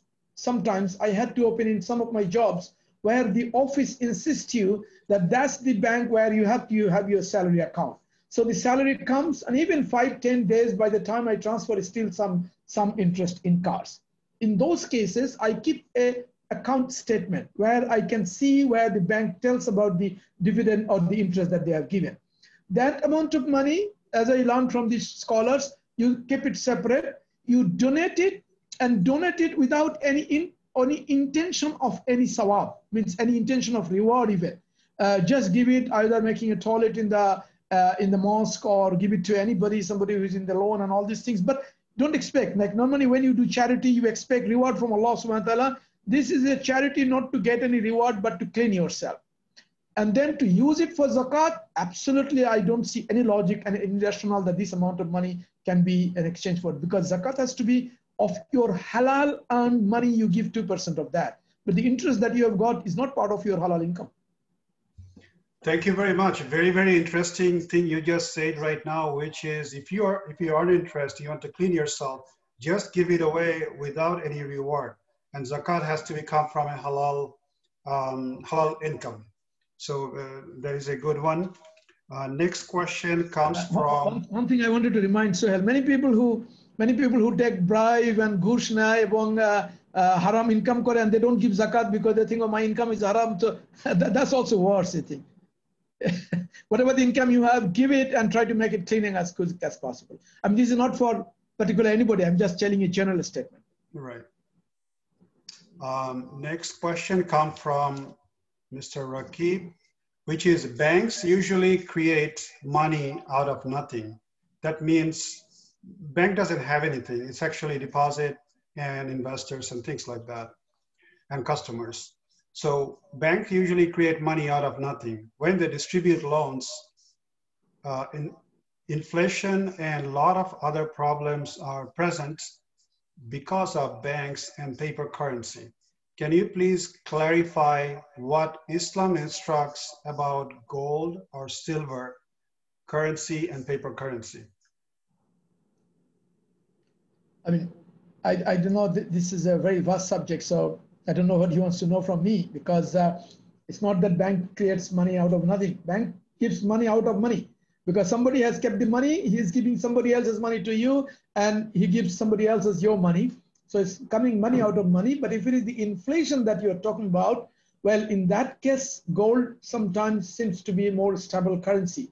But as I told you, that you can't take gold on gold even. If you invest somewhere or give a loan, 10 grams of gold, in return, you can only take 10 grams. You can't take 12 grams of gold even on that. So in this case, if you are talking about the interest concept, that's what I explained to you on this, that one was riban nusya and one was riban fadl. So in both cases, even with gold and silver, you will not be able to get. But if you buy a gold and keep it to you, and instead of keeping the money in the bank, keep it gold and keep it with you, and then you sell when the price goes high, this is halal for you.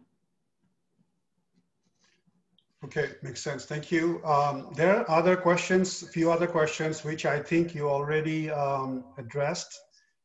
Before we going into, I'll request if you had any other question, including Mr. Farzan, Mr. Said Aziz, I would request that you ask your question one-on-one with our guest speaker, because I think a lot of people are waiting. We cannot answer all the questions. I'm gonna go into a quick poll. It'll take 2 minutes, which we also have. So please get ready. What it will do, you'll see the poll on your screen. And as soon as you see it, please make a choice and let's see how do you do. Don't hesitate if you don't know, we'll learn from there. So let me see if I can launch the poll. Give me a second.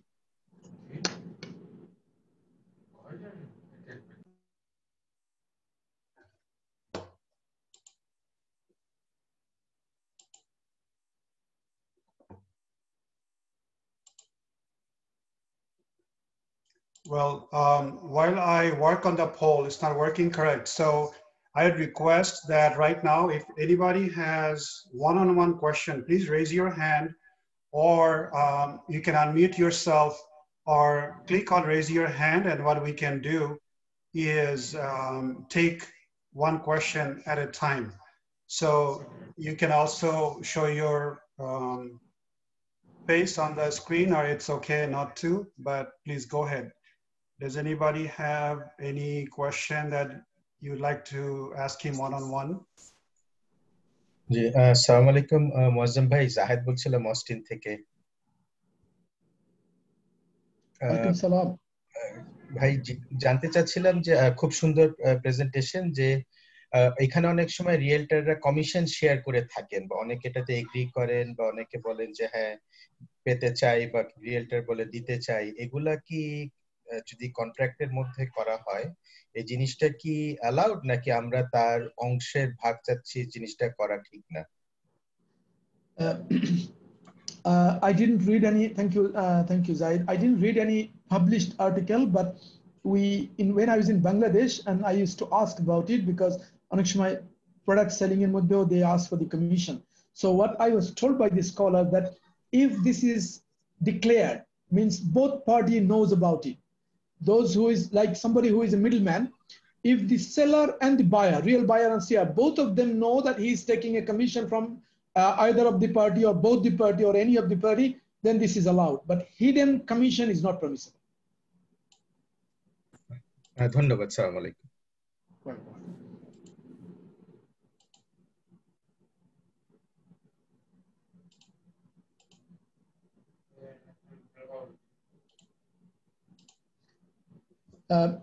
Sohail, I just wanted to give you a caution that I think I will have 15 minutes more and then I will have to go for something. So if there is any question, exactly another 10-15 minutes, we can have the discussion. Okay, if I do not know if anybody has any other question, but there are some other questions in the chat session. Chat, there was one question that I didn't ask. Somebody said, if somebody help a group to get a project activity and in return, if she will demand a % of the commission, will it be considered as haram or halal? Exactly. If it is, I think to get an answer, so this sort of thing is better to discuss about the project with some scholar. That what is the project and what is the what is that person? What is the role of that person? If that person have some labor, like he had to do some negotiation, he had to do some brain work, or he had to do some physical work, then he can ask for a commission. But in your project proposal or in your project calculation, you have to keep that commission very overt and clear that there is a commission that you have to give, or you keep that as part of the remuneration of somebody in some form. Otherwise, as I told, if it is hidden and if there is no work, just for example, in Bangladesh, you will see a doctor just prescribes medicine or prescribes for the investigation and the laboratory sends them money automatically without any labor, which is a regular job. That's not permissible according to most scholars. So like here, if the commission is hidden and if he's not doing anything for that and he's asking just because he made a phone call or he connected you, those according to my understanding is not permissible. But if he has a labor whether brain work or his physical work, and for which it is clearly documented that he will get this much of remuneration for that, I think that is permissible. Another question, Sohail, was that somebody who has money doesn't want to take risk, but what is the best way to invest? Well, there is a saying, no risk, no gain. So if they want to no risk, no gain, I think the best way is to buy gold and keep it at home. But that also, I think Islam has a limit that non-productive sector is discouraged, because if you invest on a productive sector, then people get benefit out of it. And risk, I mean, who can be? You can keep your gold in your house and it can be stolen at any time. So nobody can avoid risk from this world in any situation, total risk aversion.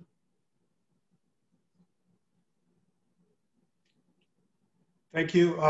Another question was on chat session is health insurance allowed? Tawhid from Austin, Texas. Well,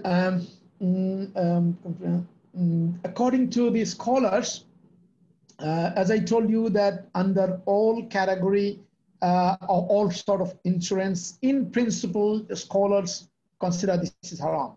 But as much as car insurance was allowed because it is mandatory, health insurance in the West in particular, where the health expenditure is such catastrophic, is not within the reach of not only poor, but even the middle class. According to the scholars, they allow permissible, in particular in the West. For countries like Bangladesh and other developing countries, I have not yet talked to any particular scholar, so I can't say. But for the West, scholars, at least I heard Dr. Yasir Qadri mentioning it, that since the expenditures are catastrophic, so people should convince their government to make the healthcare like in the Europe. They have made the healthcare part of their social services, and they are pretty well covered. In that case, people in the North America is odds and disadvantages. So in that case, having a certain health and insurance in North America, according to my understanding, they have permitted it. Okay. Also, would you mind taking a look at Mr. Farzan? He had a follow-up question on the chat session. On the first question on Mudaraba, and yeah, I think I had explained that during my conversation, is that in the Mudaraba, which is the Islamic bank system, the 4.5, 450 or 5.5 that they are giving is because they have a restriction on their Mudaraba profit and share, because profit and share is traded like a credit checking account, the current account in the normal government. So they have a limit that they can give, they cannot give above that. That's the restriction from the central bank. They can't help. But now, since you are getting less money, if you go to a conventional bank, you are completely changing, you are trading between halal and haram according to the Sharia concept. Conventional law of the land is okay. So in this case, whether you are getting less and higher, you are trading with your akhirat, you are trading with satisfaction of Allah subhanahu wa ta'ala. Whether the bank is not being able to compete in the market, well, for that, he will lose his client if he is not investing in the right place, if he's not making investment in the right project and making up. But if it is within the limit or the ceiling given by the government, then they are helpless. So in this case, you better talk to that bank, particularly go and tell that there are 3 other banks, they are giving this, and this is the reason. What is the reason? Can you explain? They can probably give you better explain, and talk to the Sharia board in that bank. If their projects are not making profit and they are giving you the profit of that much, you should be happy with that. According to my understanding, at least I would be happy with that. Okay, thank you. Does anybody has any other question? You're welcome to unmute yourself, raise your hand and show your hand. You'll be here for a few more minutes. I have a question, another question, following up the question 1. Go ahead, please. Okay, so how about, because, we are getting 4.5 and 5.5 from the Sharia, but, the other conventional, they are giving 11.5. So if I take the 5.5% from the, if we follow or get the saving certificate for the conventional one, and if we get keep the 5.5% for ourselves, and the rest of the money if we donate without expecting any swap. How about that? Is it okay? The question will be why you will do this trade-off. You are engaging into a borderline where you can anytime cross the border of the halal into haram, and you are earning some benefit which you are giving to some other people, but in the day of judgment, if you are asked for investing money in the wrong place, you are not getting any reward because you helped the poor people. So in this case, if you trade off, I would say for your own safety and protection and benefit, if it was me in your place, I would be investing in Mudaraba and get 4 or 5%. And with this 4%, even to please Allah subhanahu wa ta'ala, I will give 2% to the poor people to help them. And this 2% will have more barakah than the 6% that I will save from there, because according to Allah subhanahu wa ta'ala, there is no barakah in that money. If I believe in the all explanation and the analogy of the Sharia compliance. So that's my advice. But if you are more, as I told you, if you are from Bangladesh, I'm sure you have many scholars in your area that you can consult with one of them. But this is if I was in your situation, this is what I would do. Thank you, Dr. Moazem Hussain. I think Mr. Said Aziz, another question. But Mr. Said, if you give me a few more seconds, my polling thing is not working that well, but I am going to lay out a few quick questions for all our knowledge. Just a 3 questions, it won't take long. Just take a few seconds. You're welcome to type it in the chat box. The first modern Islamic bank was established in 1975. Which country was it? Is it Saudi, UAE, Pakistan, Sudan? Anybody know this one?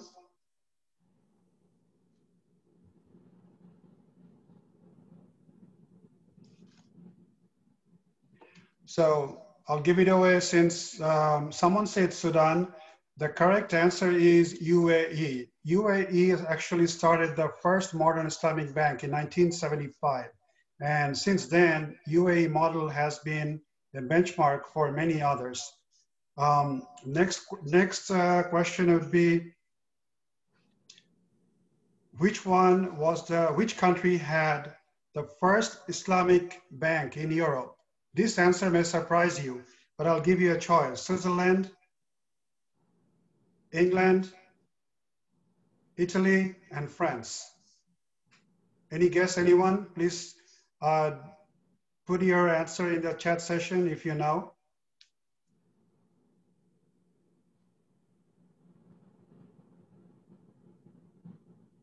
So again, the choices was not Germany, it was England, France, Italy, and Denmark. So the correct answer may surprise you. It's actually Copenhagen, Denmark.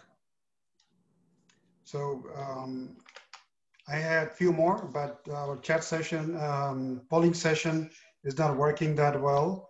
But I think we also explained that there are a lot of pronouncements, accounting bodies, finance bodies, IFSB, IIFM, AAO, IFI. So if you'd like to know more, you can also learn from them. Right now, they have a full-fledged Islamic financing, and I think it will help us. Like I said, Islamic financing only contains 1% of $80 trillion. So I would suggest, please take a look at it. If you're interested, go into Islamic financing. The growth is huge, and it's the way of the book, those who follow the book. Mr. Said, please go ahead. জি আসসালামু আলাইকুম মোয়াজ্জেম ভাই, আমরা যদি নিজেরা contract এরকম লিখতে চাই কোনো রেন্ট বা কোনো রিয়েল এস্টেটের ব্যাপারে, এরকম কোনো টেমপ্লেট বা ফরম্যাট কোথাও আছে যেটা ইসলামিক কন্ট্রাক্ট আমরা নিজেরাই বার করে সেটাতে নাম বা ঠিকানা বসিয়ে লিখতে পারি কি? I can look for you. I mean, I have not yet gone through, but I have seen in the website some of the like AIMS, Marifa. They are the organizations which offer assistance and help on Islamic financing, and even there are some certificate courses. So I can write to some of them. I'm sure they have examples of it. Especially এখানে অনেকে rental করে, rental property, তাদের জন্য আর কি, তারা যদি contract এখন মুসলিম টেনেন্টের সাথে ওভাবে লিখতে চায়, বা কাউকে ল্যান্ড কন্ট্রাক্টে অনেক সময় অনেকে ওই বাসা কিনে অন্যান্য শহরে ভাড়া দেয় আর কি, এবং তারা আর কি বলে যে তুমি বাসা কিনে নিবে কিন্তু মাসে ভাড়া দিতে থাকবে, কিন্তু তাদের জন্য ওই কন্ট্রাক্টটা তারা হয়তো সেলফ ফাইন্যান্সিং, কিন্তু তারা ওই আমেরিকান কন্ট্রাক্টের বদলে ইসলামিক ওয়েতে জিনিসটা লেখার জন্য কোনো template. G G, not only I will look for that, I will look for that. Give me a seller like that. I want to buy one like that. So আমার brother in law lancing মিশিগানে এরকম অনেক করে, তাই না? ওই ওখানে প্রপার্টির দাম অনেক কম, তো সে land কন্ট্রাক্টে I will bilaterally be in contact with you. That will be a good gain. I will, inshallah, love to connect you, inshallah, absolutely. Thank you very much. Sohail, before you go to next question, I think there is somebody, Musabbir. He gave a good feedback. আমি বোধহয় স্পিচের মধ্যে কয়েকবার ইয়াসির কাদরি বলে ফেলেছি বোধহয়, but actually his name is Yasir Qadi. So that's absolutely a slip of tongue and my mistake. So I think that should be noted as well. And I saw another question by Tawheed. Sohail, can I answer that? Yes, please, go ahead. Yeah, so he's asking what is the best way to give a loan to someone on an individual basis. Example, someone needs 100,000 and will pay after 5 to 10 years. As I explained to you before, if that person is needy and he's not being able to really meet his daily needs, in that case, make it as easy condition as possible, like every year 10,000, 20,000, or just at the end of 5 years, or 20,000 after 2 years, something like that. Make it as easy as possible. Trust me, Inshallahul Aziz, Allah will give barakat in this your 100,000. You will get uncountable things that you don't know. If you think that that person is going to make business out of this 100,000, then according to Islam, it encourages you, doesn't put a condition. It's not mandatory. You can offer him to share a profit with you. That, oh man, if you are going to make a business out of it, so why don't you give me 20%, 30%, 40% profit out of it when you get it? And I trust on your belief and I hope you will do the business and all.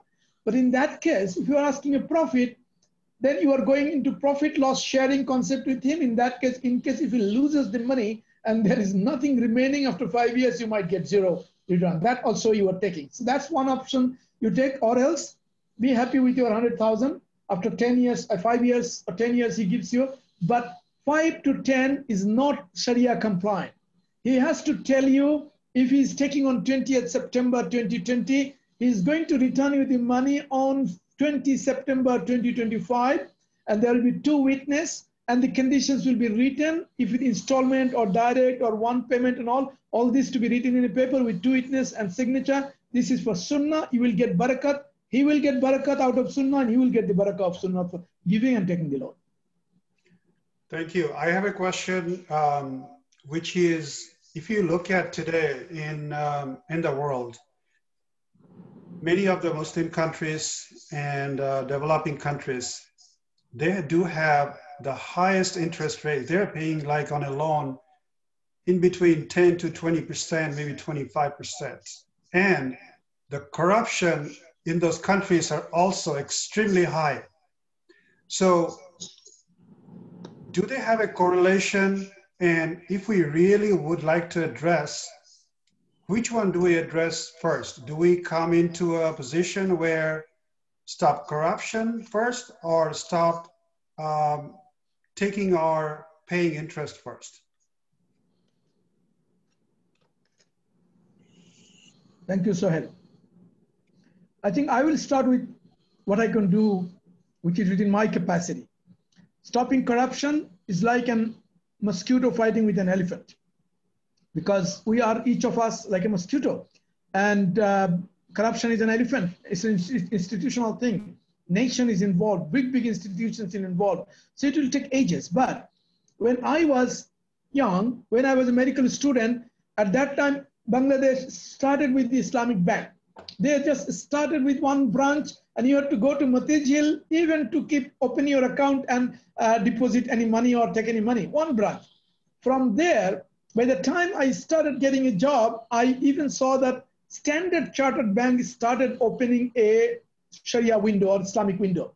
And now your JP Morgan, any bank in the world you tell, even what's called the SBSG, all of these banks are having their. So you see, by one person making a dedicated effort, that banking system should come where the world has come. But if you compare the corruption, every government promises every time we hope Bangladesh will get out of the corruption next year or next decade. We don't know where we are going.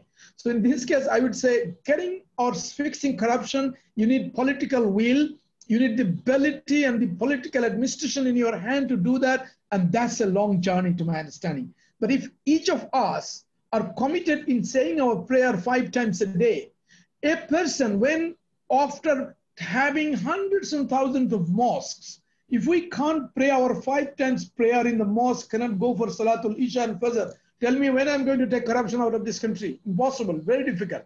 So to me, I would say if I keep my account and I can control my greed from 12% interest to 5% interest, be happy with it. And if I can give out of my $100, 2.5 for my poor people around me, if I can say my prayer, if I don't lie, if I do it, my son will do it, my brothers will do it, my colleagues will do it, and inshallah, someday other people will do it. It will go in that way.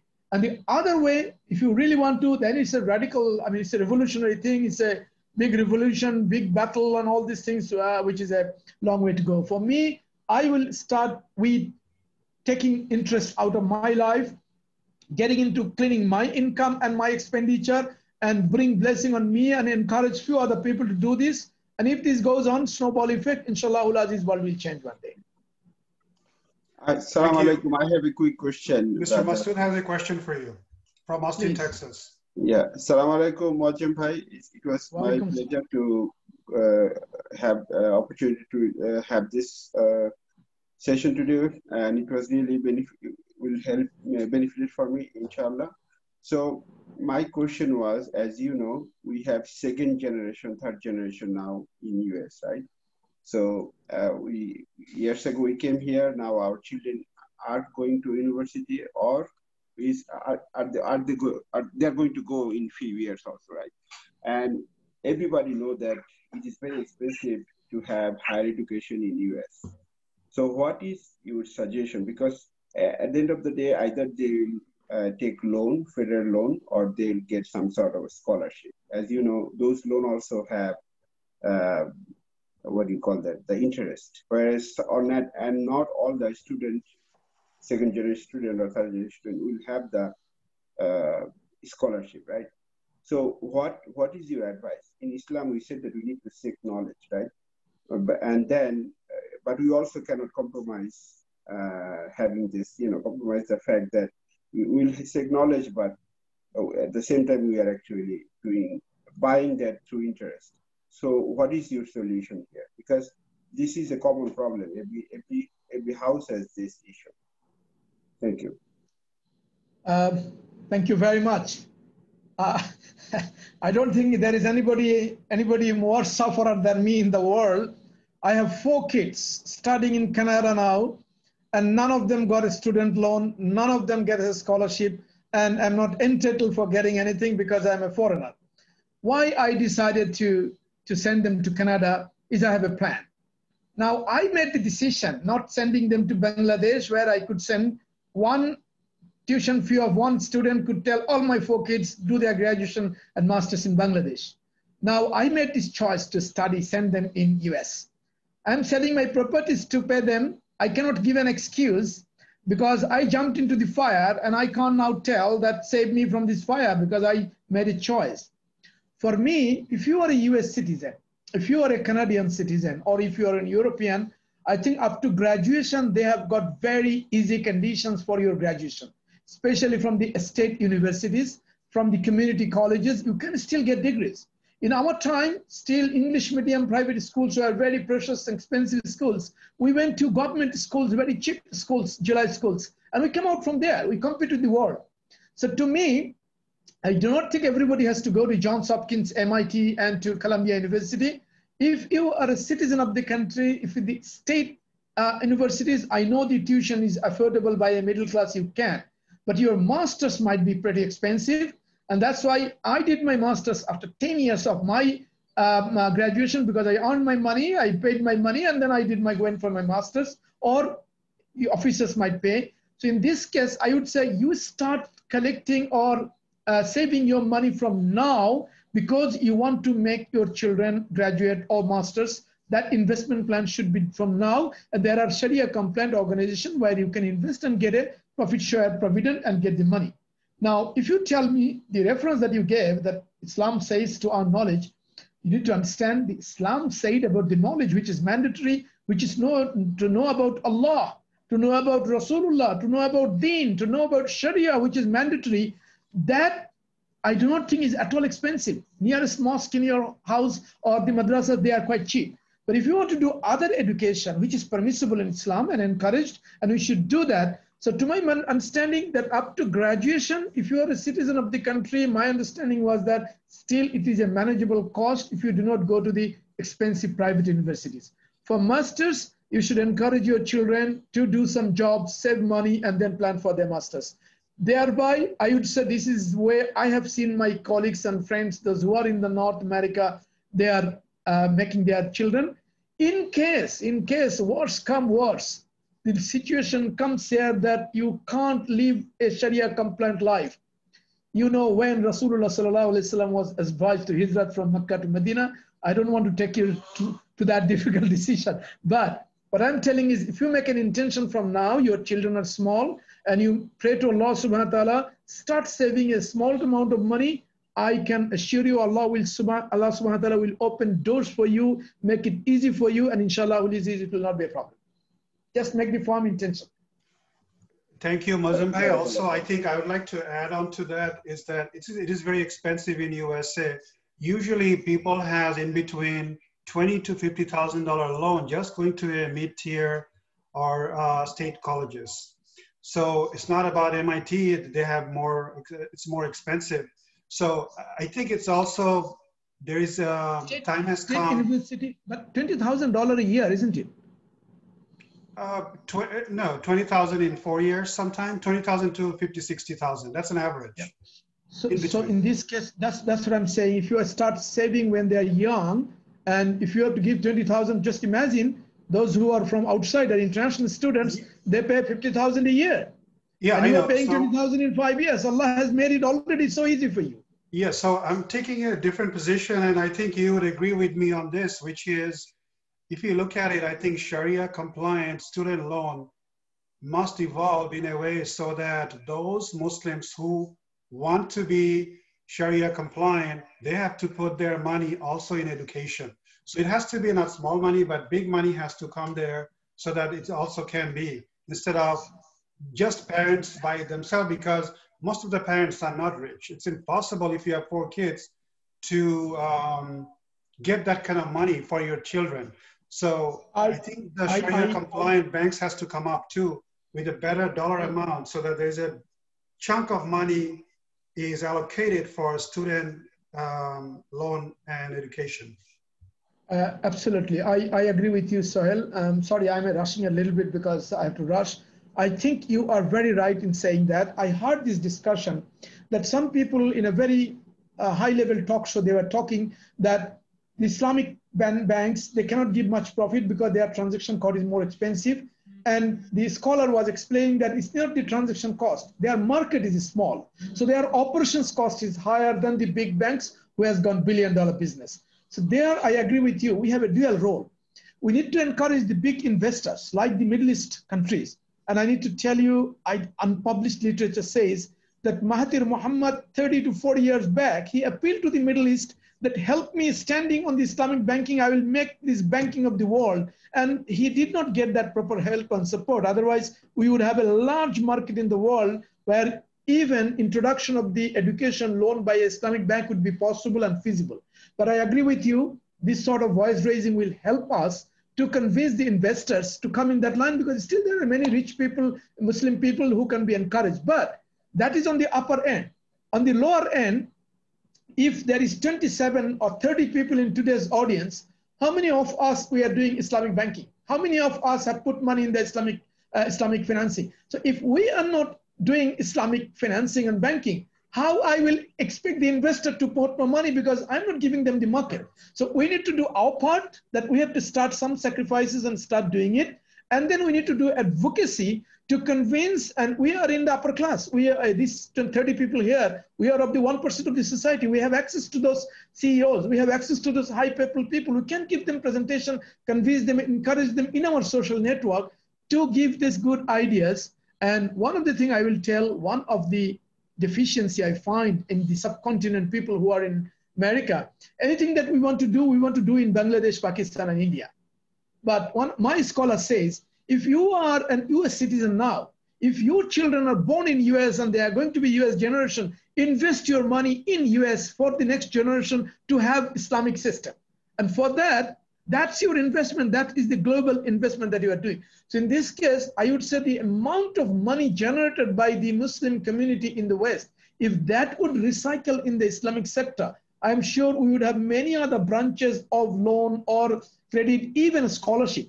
Like when I go to Johns Hopkins, I'm amazed to see that Mr. Who is the, what's called, Bloomberg. Bloomberg, who has paid the tuition fee for next, all students, all medical students for next 5 years. He has paid the tuition. Why we can't have? We have more money people like Bloomberg in Islam as well, Muslim. Why they can't invest and pay the tuition fees of the Muslim students? So I agree with you. We should do some advocacy on that. But if we play our part, if we start doing our coin rightly, we can go for that advocacy. I will be with you. And we will do that, inshallah. Thank you very much. I have to run, Sohail, if you have to, exactly. Yeah. 1 more minute. So I think, thank you, Dr. Moazzam Hussain, for an awesome session. Hopefully many of us, we learned a lot of things today. One thing I understood and heard, we also have to do our part, which is also be engaged into Islamic financing, which is the lower hand, which easily can be managed. And then the upper hand comes and the investors. So I think it's eye-opening. We should look who would like to live by the book. It is not easy for many of us, or if it's easy, but we do not know the way. So I think we should explore more in these areas. Dr. Moazzam Hussain, thank you very much. If anybody has any other questions, if not, next thing we do is we will stop the recording, and then we can have like just a hangout or adda if Dr. Moazzam Hussain have any time. So I'm going to stop the recording, and you're welcome to talk at the chat. Sorry, Miss Farzana Bilkis, did you have any question? Just one single question, because in Bangladesh business, any construction or supply business, if you will not give any bribe to the authority in different level, you will not get the bill in time. So I mean, how we will mention it, because bribe is haram in Islam. So how can we handle these issues, or in a I mean approved way or in an Islamic way? Okay, thank you, Sohail. I wanted to actually run, but this is a very critical question, but this is not related to Islamic financing. This is related to Islamic Sharia and the rules and regulation in the country. What I heard from the scholar, I can share with everybody, right or wrong, Allahul Alam, is that if you are if you have got the contract and then somebody is stopping your bill, they are not giving you the bill, and then you have to pay the money to get your bill, which is your right. You did the work and you need the payment now.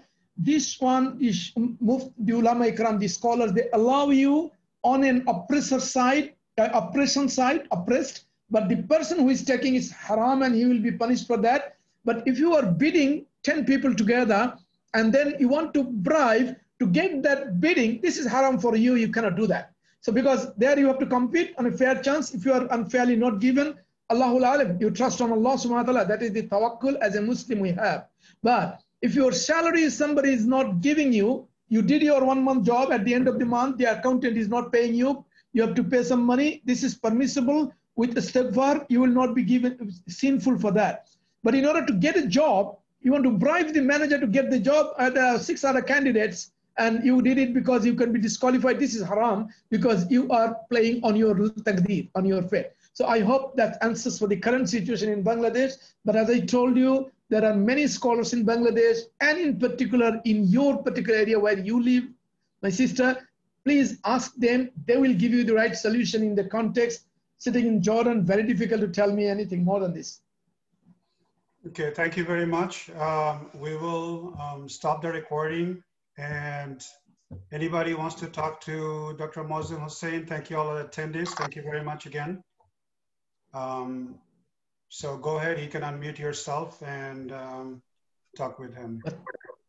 Thank you very much, Sohail. I have to run today. Arrange another day. We will hang out and chat and talk and have jokes. That's fine. Thank you. Whoever wants to stay, they can stay and talk. Thank you very much exactly. again. One shop is closing. Shukran. Thank you very much.